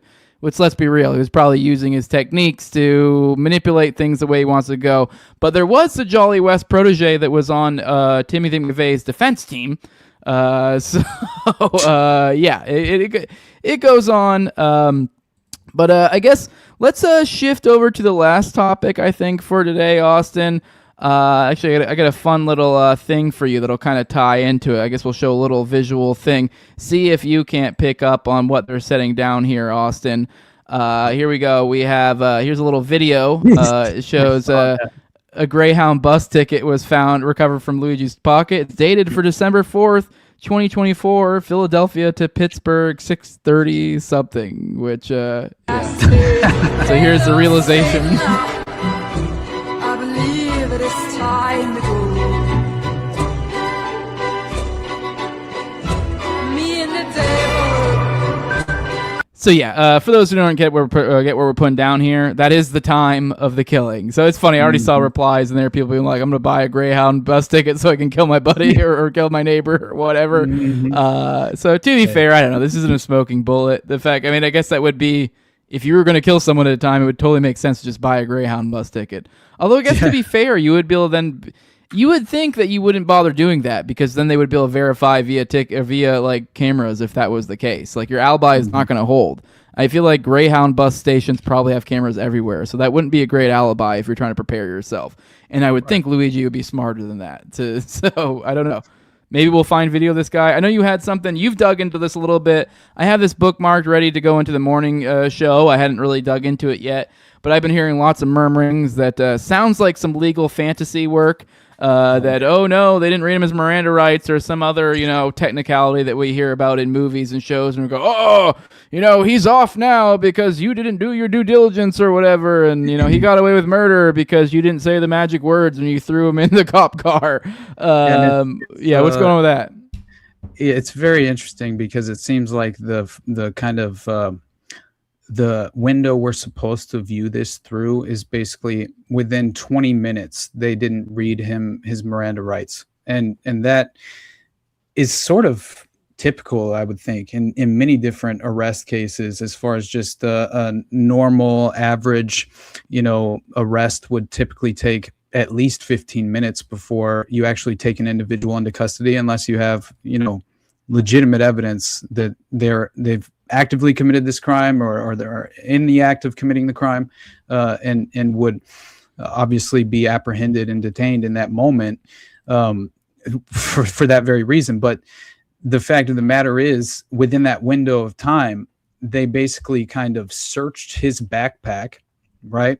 And one of the arresting officers was a woman who just testified, I think yesterday, and basically said that she just reached in without even looking, apparently, when she first was kind of going through his things, and then and also they're making a very large deal over this 3D printed gun, which I find to be a priority as far as just an agenda of the permanent establishment, right? They would definitely like to phase out any ability we have to effectively arm ourselves privately, and kind of having an end around in terms of the legality of obtaining a weapon, things of that nature. They implicate him as I found it hilarious. There was a Fox News kind of report in regard to what was found in his backpack, and we'll discuss that because it was very strange. There's a red journal with a red ribbon that was allegedly the manifesto, and that in itself was kind of interesting. But I will say this is day 5, right, of this pretrial evidentiary hearing, and it is receiving quite the spotlight, it feels like, and the algorithmic priority in a way as well. Maybe that's just me personally, and I'm in an echo chamber, but it is definitely coming up very frequently. And there's even a report from a prison guard, by the way, which I found very interesting, who allegedly claimed that without even there was no interaction whatsoever to lead to Luigi just offering up this information, which he allegedly did with no prior interaction with the prison guard. He just tells him out and out and confesses to the fact that he had a 3D printed gun in his backpack, which I did find interesting, that he would kind of reinforce the credibility of the claim so openly and willingly and volunteer that information in that strange context. But yeah, so we have that. We'll get into, at least let me present what was in the backpack first, because I find that to be interesting. There's handwritten checklists and which I found one specific priority to be very strange, because this was day 2 of his to-do list when he prioritized what he called an intel check-in, which I thought was interesting, right? Yeah. Right. And, so you had very odd. So you had bullets wrapped in wet underwear found in Luigi's backpack following the arrest, and so this was testified to on Monday by a Pennsylvania cop, and so then you have Manhattan prosecutors unveiled notes apparently written by Luigi, and one included pluck eyebrows. And they even found the tweezers that he was allegedly going to use to pluck his eyebrows in his backpack, which I thought was funny. And by the way, there's many different people claiming that the eyebrows don't match as far as the alleged shooter, right, who was wearing the mask. I saw like an analysis, and I think they showed that. I think it was like, so, I mean, you could think like, oh, well, the pluck the eyebrow would be too obscure. But I think they're actually saying the original guy, like, his are further apart, like, whereas his are like, he's got more of like a unibrow type thing going on. Because it does look like Luigi does look like a kind of guy, like, I think he does probably pluck for vanity. He's got some pretty nice eyebrows, but he's got those thick, bushy fuckers that he probably has like a unibrow. I wouldn't be surprised if he just let that sucker grow. He'd have probably like a unibrow. He looks like somebody that could have that. So the plucking is probably from that. But I've seen people point out that the other person's is like further apart because he does have these huge fucking honkers right here essentially, and it doesn't. And that's and I guess the original guy kind of had distinct ones, but not to the extent of this guy. So I still kind of call bullshit in the idea that they're like, yep, that's the guy. Some fucking McDonald's worker fucking sleuthed it. And it was like, I bet you that's the CIA shooter, despite the fact that I only saw his fucking eyebrows. Right. The call itself, the girl laughs when when she calls in saying that he looks, he basically looks suspicious, and people are claiming he resembles that of the healthcare assassin, which Was this a McDonald's? Was this a McDonald's?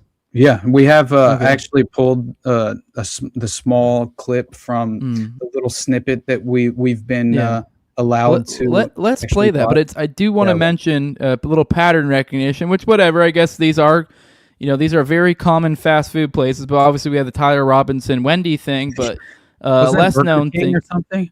Yeah, I think it was Wendy's. Burger King. No, it's Burger King. I remember because it tied perfectly into that of the No Kings, and there was something else that was happening at that very same moment. Superman thing, because that was when the White House was playing off the Superman which is, I told you too. I don't know if you ever watched that Superman movie. Anyone's watched the most recent Superman movie, especially with the stuff going on at the time.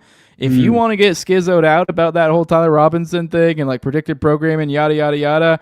And if you're just like, oh, herder Superman, why are they leaning so hard on the Superman thing? Why is Trump branding himself as, well, if you understand, as above, so below inversionism and stuff, if you know the plot of, it is the most like parody level, like, Superman to the rescue, stopping Israel. It couldn't be more clear in the world. I mean, I guess you can make a case that the baddie is like some combination between either a Zelensky / Putin, depending on how your interpretation of it, mixed with a fucking Israel. But it's very it literally is like they have a captive people that they are genociding or getting ready to genocide. And the moment when they swoop into genocide, that's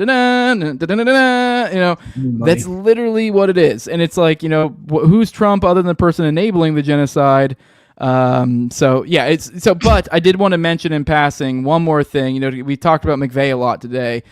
He also had a similar thing. He had the McDonald's video. He had another McDonald's video, which was another thing that, funny enough, all of these kind of fall into the timing of this early stuff of like when the feds are trying to create their narrative, and boom, here's this super famous, one of the most famous, fast food places video, perfectly kind of falling in line. A lot of times, seemingly not actually matching up with the timeline in retrospect, and you're like, what the fuck is going on here?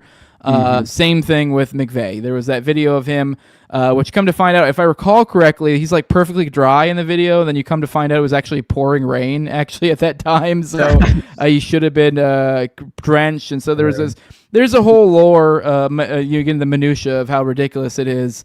But it kind of tale as old as time. This thing happens over and over again. But anyways, I just thought it was worth mentioning before we moved on. Oh, for sure. And people are correct in the chat. It was Dairy Queen, I believe, is where Tyler Robinson was at. But still, that Superman billboard perfectly being placed, as far as the picture from that Dairy Queen was perfectly timed, and especially considering that it was the White House account even that tweeted out the picture of Trump as Superman, right, which was just basically the poster for the movie art in a way that they were playing off of. But yeah, it's revelation of the method at a certain level. I feel like we're receiving in terms of these layered operations. But yeah, it reminds me of. Well, I don't want to get off base right now. I might as well present this video real quick.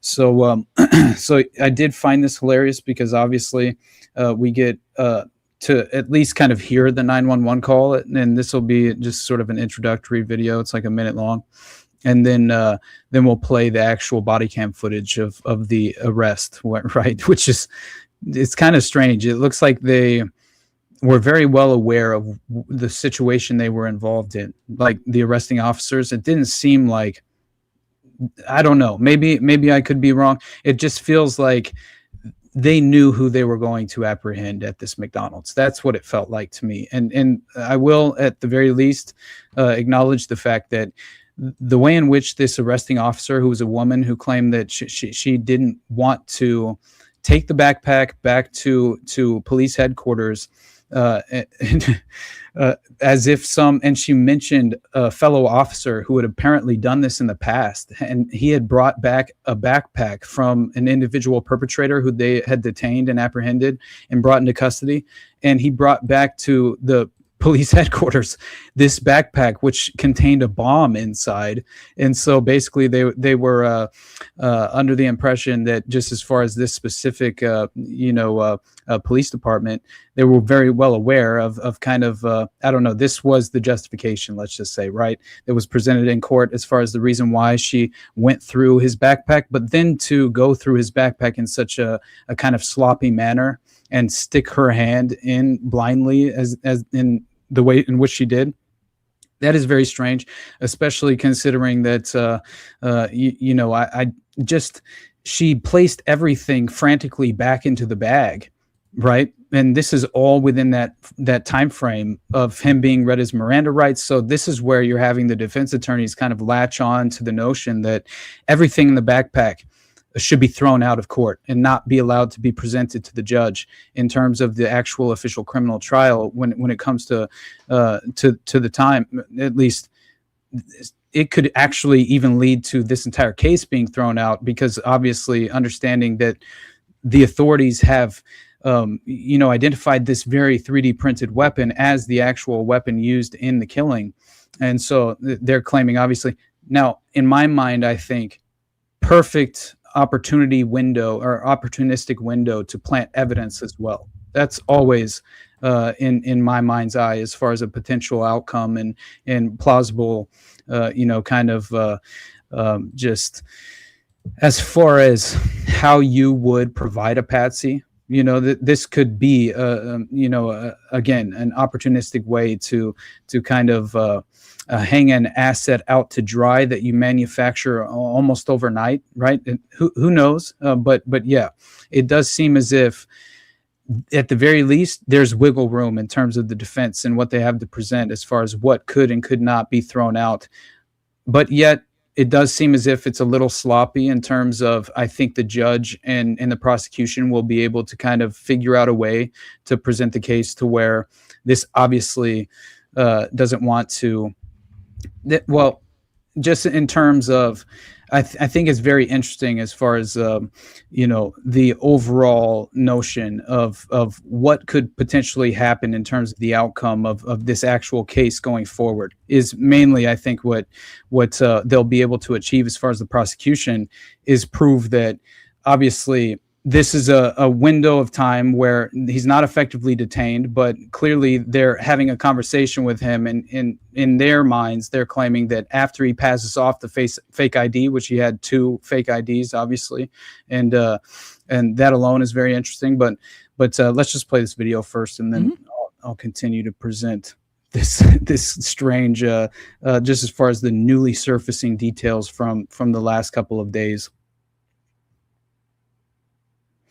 This morning, accused killer Luigi Mangione returns to court, where he's coming face-to-face with the police officers who arrested him in a Pennsylvania McDonald's after a 5-day manhunt. They're looking for a male about 5 feet 10 inches in height, cream-colored jacket, black mask, black gloves. Newly released video shows what happened after Mangione allegedly gunned down United Healthcare CEO Brian Thompson. The suspect walks by the victim and appears to glance at him before turning and scampering away. Police said the suspect fled on a bike, hailed a taxi, and eventually hopped a bus. Officers testified they found this Greyhound ticket in Mangione's pocket under the name Sam Dawson. It's a second alias. I will say that that cab one's 100% him. That's 100% him. That cab photo is 100%, but I don't know if that necessarily proves anything. Just because you found a photo of him somewhere, that doesn't mean it's him. But sorry, go on. Right. Prosecutors said Mangione used after allegedly showing this fake ID for a Mark Rosario. I have a customer here that some other customers were suspicious of, that he looked like the CEO shooter from New York. Customers at an Altoona McDonald's had noticed a young man eating breakfast in a corner seat. Well, he has his beanie pulled down, so the only thing you can see is his eyebrows. Altoona police dispatched and they made 2 a positive officers. ID anyways. Customers came to her, said there's a male in the store that looks like the NYC shooter. Mangione's attorneys are now challenging what police retrieved from his backpack. One of the next witnesses is the officer who searched the bag, pulling out the alleged murder weapon and writings that prosecutors say point to motive. Another witness is the officer who found this pocket knife, zip ties, and a future to-do list. For today's date a year ago, the paper listed digital cam, hot meals, and water bottles. For the next day, the note said intel check-in and survival kit. This evidence suppression hearing is expected to last most of the week. George? Okay, Aaron, thanks. All right. So that obviously is really just kind of a bare introduction to what is sort of in a way, coming to at least coming to the surface in regard to this evidentiary hearing. But to finish what exactly they found, in his backpack, it's kind of strange and interesting because it was damp gray Hanes underwear in Mangione's bag that allegedly after he was busted at this McDonald's, and this was what Christy Wasser, an officer, had discovered, and she testified that when I opened it up, it was a magazine which was fully loaded. As cops pulled the bullets out of the bag, one officer could be heard saying, "Damn, dude, it's fucking him, 100%." So we'll watch the body cam. I love it.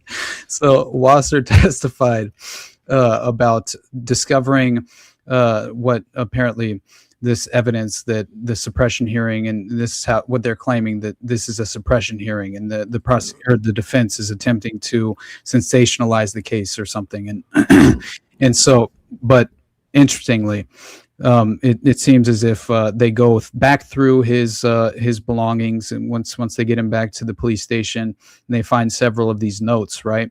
And one of them was a reminder for him to pluck his eyebrows, as I had mentioned, and then also listed several Ohio cities like Columbus, Cleveland, and Cincinnati, which were potential destinations, I guess, and were implicated on the bus pass, obviously, or the ticket, but. Photos later were released by the prosecutors, which showed all the contents of the backpack, right? And I'll pull that up real briefly just to show, and that included the very tweezers for the brow grooming task, obviously. But yeah, there was a hand-drawn map. What were you going to say? I thought you were about to pull up something, so I was just going to mention something while you were pulling it up. My bad. I was just going to say this guy right here, Esoteric Principle of Light, is saying customers who lingered for more than 40 minutes were reported, studied his receipt timestamp. So I think what he's saying there is I don't know, maybe we could look at it if you look at the timestamp that he had been sitting there for 40 minutes, and maybe that's why he got called. I don't know. That makes it a little bit more believable, I guess, if it's somebody who'd been sitting there for which then that makes it even weirder. Why the fuck is he hanging out for almost an hour at McDonald's? Although is 40 minutes that long to really be at McDonald's? I don't know. If I was hanging out, just relaxing, playing on my phone, burning some time, 40 minutes doesn't seem that crazy. On his I feel laptop, over an hour would be where you'd report somebody for an odd amount of time. I don't know. Yeah. He was on his laptop as well, so it's like almost kind of a Starbucks effect in a way. I mean, people go to food. Did he have food there? Did you see? I mean, I didn't see it, but he did have a bag. Food, then sure. He had a bag that looked like it was a McDonald's bag. Huh. So I would have imagined he definitely was eating something, but. Yeah, if he didn't buy anything, he was sitting there for 40 minutes. I can totally see why. Yeah, that would make sense. Yeah. Yeah, for sure, but. Including in the contents of the bag was apparently a hand-drawn map of Pittsburgh, and so this included possible escape routes allegedly, and this is according to the prosecutors. But third to-do list. Sorry, real quick. This guy pointed out he was handcuffed to the tune of "I'll be home for Christmas." I don't know if that's true, but maybe we're about to see it. Yeah. If he gets off before Christmas, that would be pretty wild. I mean, obviously, maybe it's just coincidence, but sorry, go on. Yeah, it is strange to write a note about plucking your eyebrows. That is weird, to be honest. Who knows? Maybe it's, I don't know. I don't think just your normal routine of, kind of, I don't know, personal care would I don't know, just strange. But anyway, the point being that in his to-do list, he had this check Pittsburgh Red Eyes, noting to keep momentum, FBI slower overnight, was a quote he had written. And so then the gun allegedly used to execute the CEO of United Healthcare was Thompson, I believe was his name, right? But anyway, was this silencer and a red notebook that was also contained in which obviously was his manifesto, which were all found back at the police station whenever they went back through his belongings. But yeah, the red notebook with the red ribbon, who knows? It's just it's the apparent manifesto, but it definitely I don't know, something about the color red. It kind of appealed to me instantly, just understanding the sort of symbolic nature of like let's say the red slipper effect of child victims of mind control, monarch victims as well. So it's always on the table as far as just kind of like the plausible path of the potential manufactured Manchurian, right? And that's, you know, kind of my only I don't know, speculation there, just in terms of not only the Thailand ladyboy story in the shooting range, obviously we've talked about in the past, kind of fitting the pattern recognition, but also it could be this was potentially a rendezvous point, and even embedded in his subconscious programming at a certain level to arrive at this McDonald's and stay until he's apprehended. You never know. Right, it could be sort of the Oswald effect of going to the movie theater. What was the name of that film? I always found it to be fascinating. I don't remember the film, actually. I know he shot Tippett, but I don't remember the film that they watched. I can't recall that. Man, something to do with war, I think. I can't remember, but it was very interesting. But either way, it didn't feel like it was anything but orchestrated. Right, and especially considering what he yelled out as they apprehended him in the theater, and he wasn't even implicated as being the individual that they were looking for at that time. Obviously, is that where he said he was a patsy, or is that later? I know that was later. Okay, yeah, but yeah, it's honestly the Oswald story in every way. Just shouts a kind of manufactured false narrative, obviously, but anyway, he had to have been superhuman to be responsible for the mainstream narrative of things. But either way, so you have the murder weapon that's obviously discovered in his backpack. But yeah, let's watch the actual footage of him being detained, because it is interesting, and especially considering the way in which he kind of reacts, you know, or the lack thereof, I would say, in a way. We'll have to fast forward like a minute and 11 seconds or something because it's really just them driving in silence. There's no even like call into the report itself that's audible on the video of the body cam footage, but yeah, this is strange.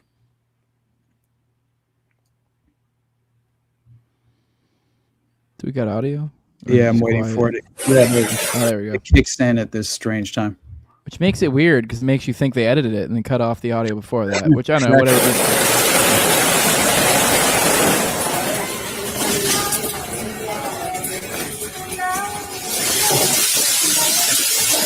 Yes, sir. There you go. Can you put your mask down real quick for me? Yeah, sure. Appreciate it. Thank you. Okay. What's your name? Mark. What is it? Mark. Mark? Yes, sir. Mark what? Rosario. Rosario? Someone called. They thought you were suspicious. Oh, I'm sorry. Do you have your ID on you? Yeah, yes, sir. Thanks.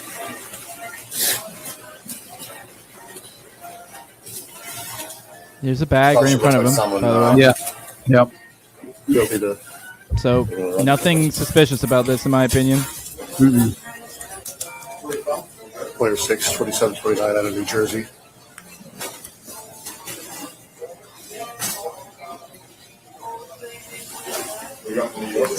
Romeo 6807 52100 07982. Should come back to a Mark Rosiano.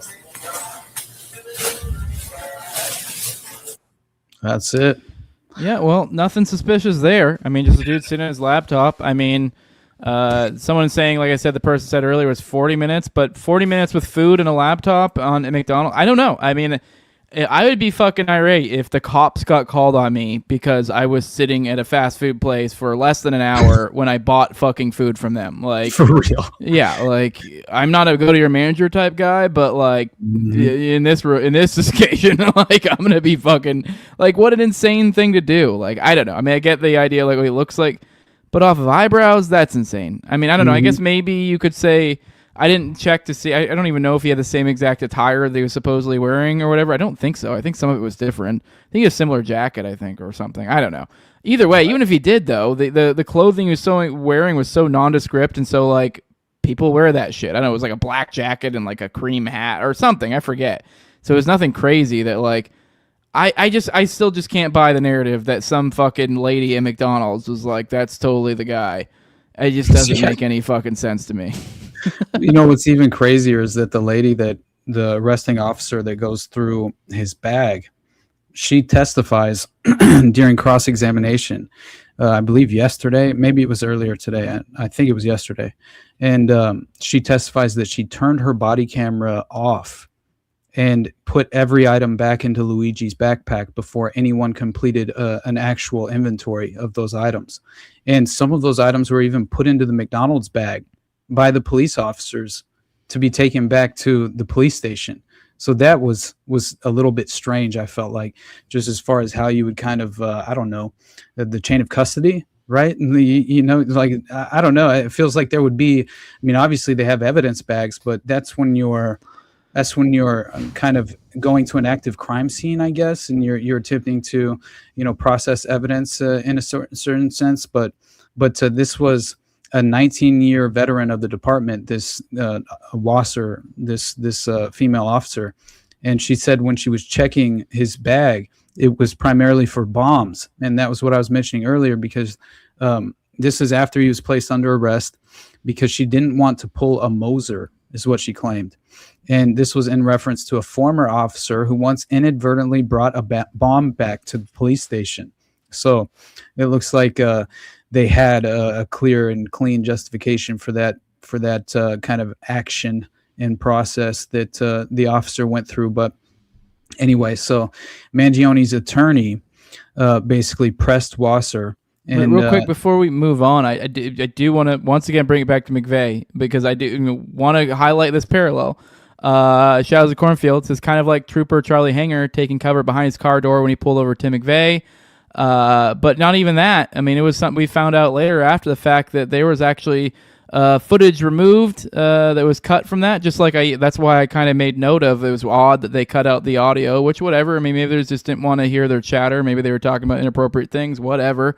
There are reasons for it, but say with the Charlie Hanger footage, we found out later that was cut down to length. If you saw the full version of it, you would have seen a car pull up to stop to kind of like almost to check on the situation. I forget the description of the car, but that adds another dynamic, the idea of someone else checking in on him. So there's some weirdness. These things happen, and it's kind of like the little details that you just kind of take for granted. Later you come to find out, like, oh, what the fuck was going on here? And that's another one of them. That's another interesting little lore point, digging into the arrest of McVeigh. But yeah, and it was also too retarded. Like he had no fucking, I think it was for no license plate, which like who the fuck's going to have no license plate, trying to get away from the biggest crime of the decade. So, but yeah, sorry. Yeah, no, you're good. But I mean, obviously this evidence collection was not at all kind of by the book in any real sort of way, and that's what I believe the defense attorneys are kind of relying on, because obviously I think the goal here is to prohibit all of these items from being specifically brought up at trial, and so yeah, they're trying to even strategically bar several statements that have been made by various individual officers as well, and but it seems to have included what he had. Thousands of dollars and $100 bills on him at the time when he was hauled into custody, as well, with a USB drive attached to a silver necklace. And I found that interesting. What made that USB drive so special? And you never know. But anyway, beyond that, he had even made some strange quip during the arrest, I guess. And he allegedly pumped his fist, according to one of the officers, which was really a misrepresentation in a way, right? To implicate guilt in a certain way.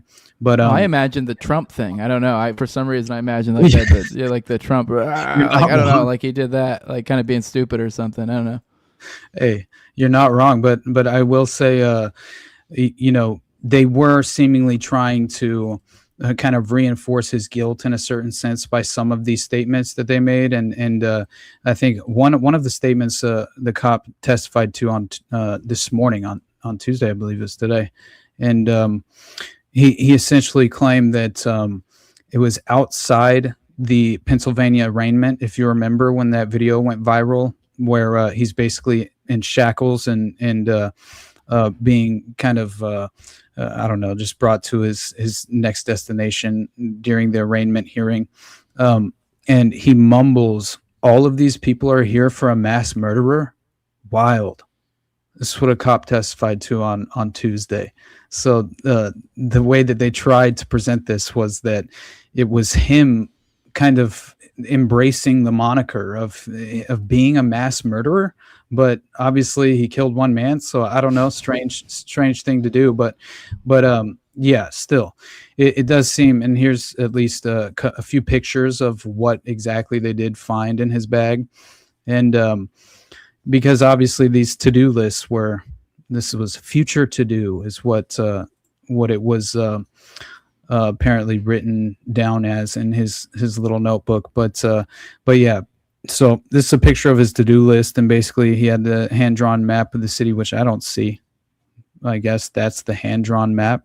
Break cam continuity? That sounds like tracking cameras, perhaps? Mm-hmm. 3+ hours off cam, exit different methods. Okay, well, sounds like that's like calculating, like, you know, like maybe like off camera, the idea of like if you could just find somewhere to disappear to for a while, you're not on a camera. Right. I don't know. Sounds like he's kind of taking it into a pretty methodical type of thing. When you even see like what Absolutely. looks like yeah. No, it's very strange, and obviously the destination cities were ideally, in his words, Columbus or Cincinnati. But yeah, beyond that, what was this? This was the pluck eyebrows note, which is kind of ridiculous. But it's hard to make out a little bit of some of the gibberish that he had written. 279 highway, but anyway. And then this is the USB on the necklace, right? Which is a little strange to have a thumb drive like this, but and then the thousands of dollars that he had apparently in cash when he was arrested. Different denominations. Those are just a few different ones. I don't know. Right. And then here I think here's the red manifesto with the red ribbon. And then you have the 3D printed weapon as well, which was used in the actual murder of Brian Thompson, allegedly. And I think there might have been one other. No, that was it.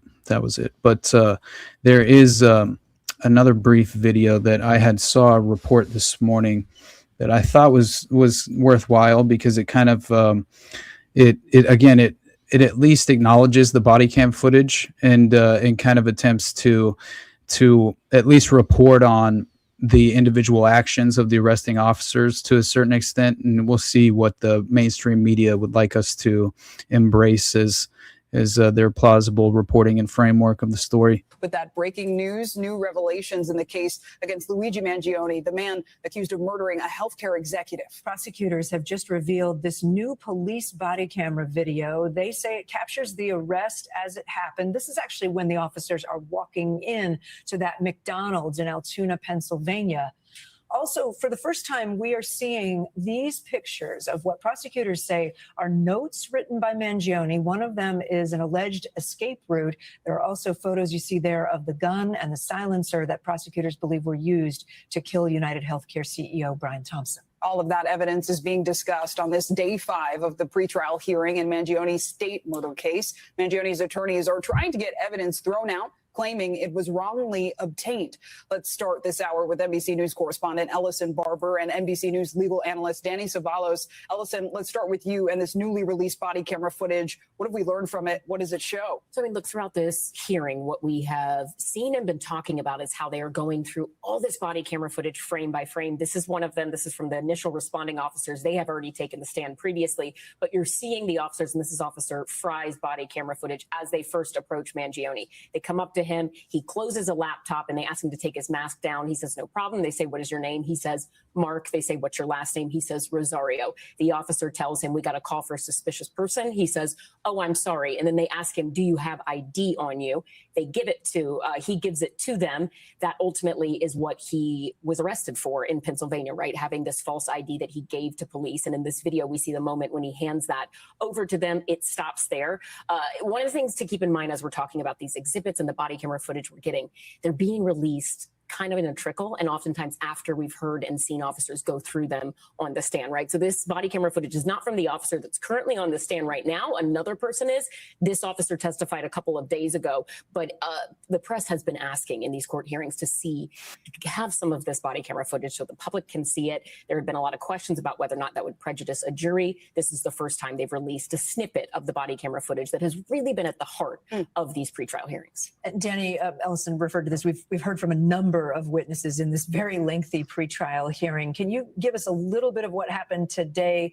We're also going to see some descriptions. Those are the people that we've heard from so far. Multiple police officers, corrections officers who interacted with Mangione. What have we been hearing, and how do you think it's playing? So what we just saw in that video, and maybe we can play a little of it again, is so important because for a criminal defense attorney like me, this is almost a textbook case study of one of the most important things in criminal law, which is police-citizen encounters and how they're initiated.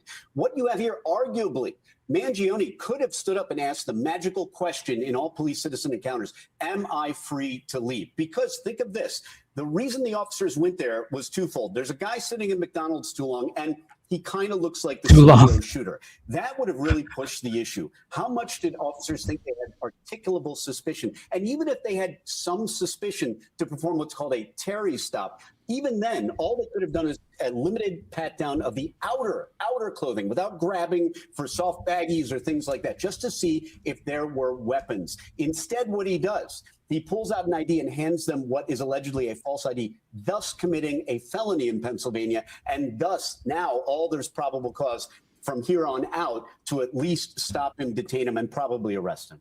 So, Ellison, beyond this new So Fox News ran another report, right, that seemingly kind of it presents this in almost a counter narrative in a certain sense, as far as how the prosecution will effectively, implement their strategy and basically eliminate the ability of the defense to actually get this thrown out because it doesn't seem to actually fit this Miranda narrative that they're kind of relying upon in terms of providing them with the justification to not present, some of the most condemning pieces of evidence in terms of this specific case, and obviously is the point.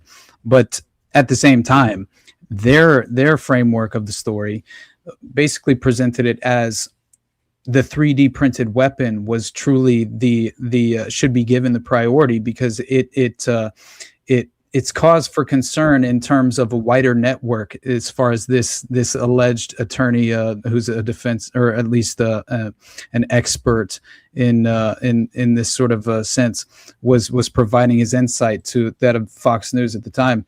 And I just thought it was interesting because he was basically spotlighting the 3D printed gun as being implicating and being evidence of Luigi being a part of a criminal underworld, because there is in his mind, there's no way he could have gotten his hands on a 3D printed gun without being affiliated with a vast criminal network that would help provide him with that 3D printed weapon. So that alone, I felt like was terrible, disingenuous, a framework of the case itself, and kind of an undermining of really the inherent principles of liberty that come with that, of being able to almost circumvent the state in every way to arm yourself. And obviously, who knows what it's up to your interpretation ideologically. This is how I feel. Clearly, I think 3D printed weapons are a wonderful thing, just in terms of, actually providing individuals with a proper avenue of defending themselves and their family. But I don't think the state should have a monopoly on violence is clearly my perspective. But at the same time, to see them utilize this opportunity to kind of, again, spotlight the illegality of 3D printed weapons and how they should be associated, even subconsciously, with the audience of Fox News, who's engaging with this form of media.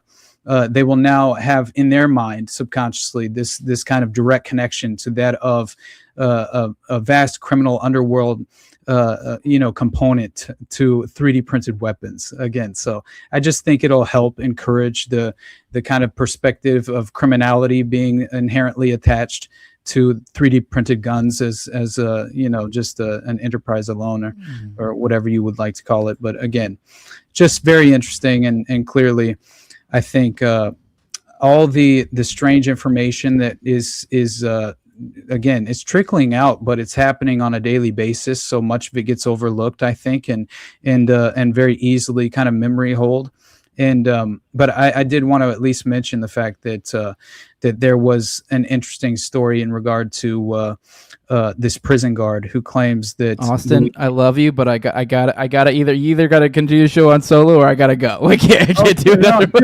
I'm good, man. We can leave. I just legitimately. I heard I got to do another, and I'm like, this sounds like another long story. I'm not winding up. I swear, I'm not winding up. Okay, all right. I just wanted to basically dovetail the with a final point in terms of this Luigi. Fair enough. It sounded like a separate storyline. No, I swear. I was like, fuck no, Austin, no. Go on. I won't. All right, the ending point. Fair enough. Okay. Okay, so Luigi allegedly told this prison guard who just testified in the evidentiary hearing that he had a 3D printed gun in his backpack after his arrest, right? And so that in itself, I felt like he's volunteering this information, right? And so again, you have this prison guard claiming a prison guard testified that Mangione told him without prompting that he had a 3D printed pistol in his backpack, which police say they found along with the silencer and journal writings, obviously, that allegedly implicate him in the killing.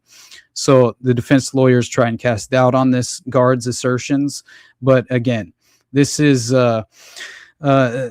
seemingly just a very strange red flag as far as Mangione just volunteering this information to a prison guard. And he says, quote, you weren't asking him any questions. You weren't speaking to him at all. And out of nowhere, he says to you, I had a 3D printed pistol. Defense lawyer, the defense attorney asked him, and the guard said he did not ask Mangione any questions and testified during follow-up questioning by a prosecutor that he did not care about the outcome of the case.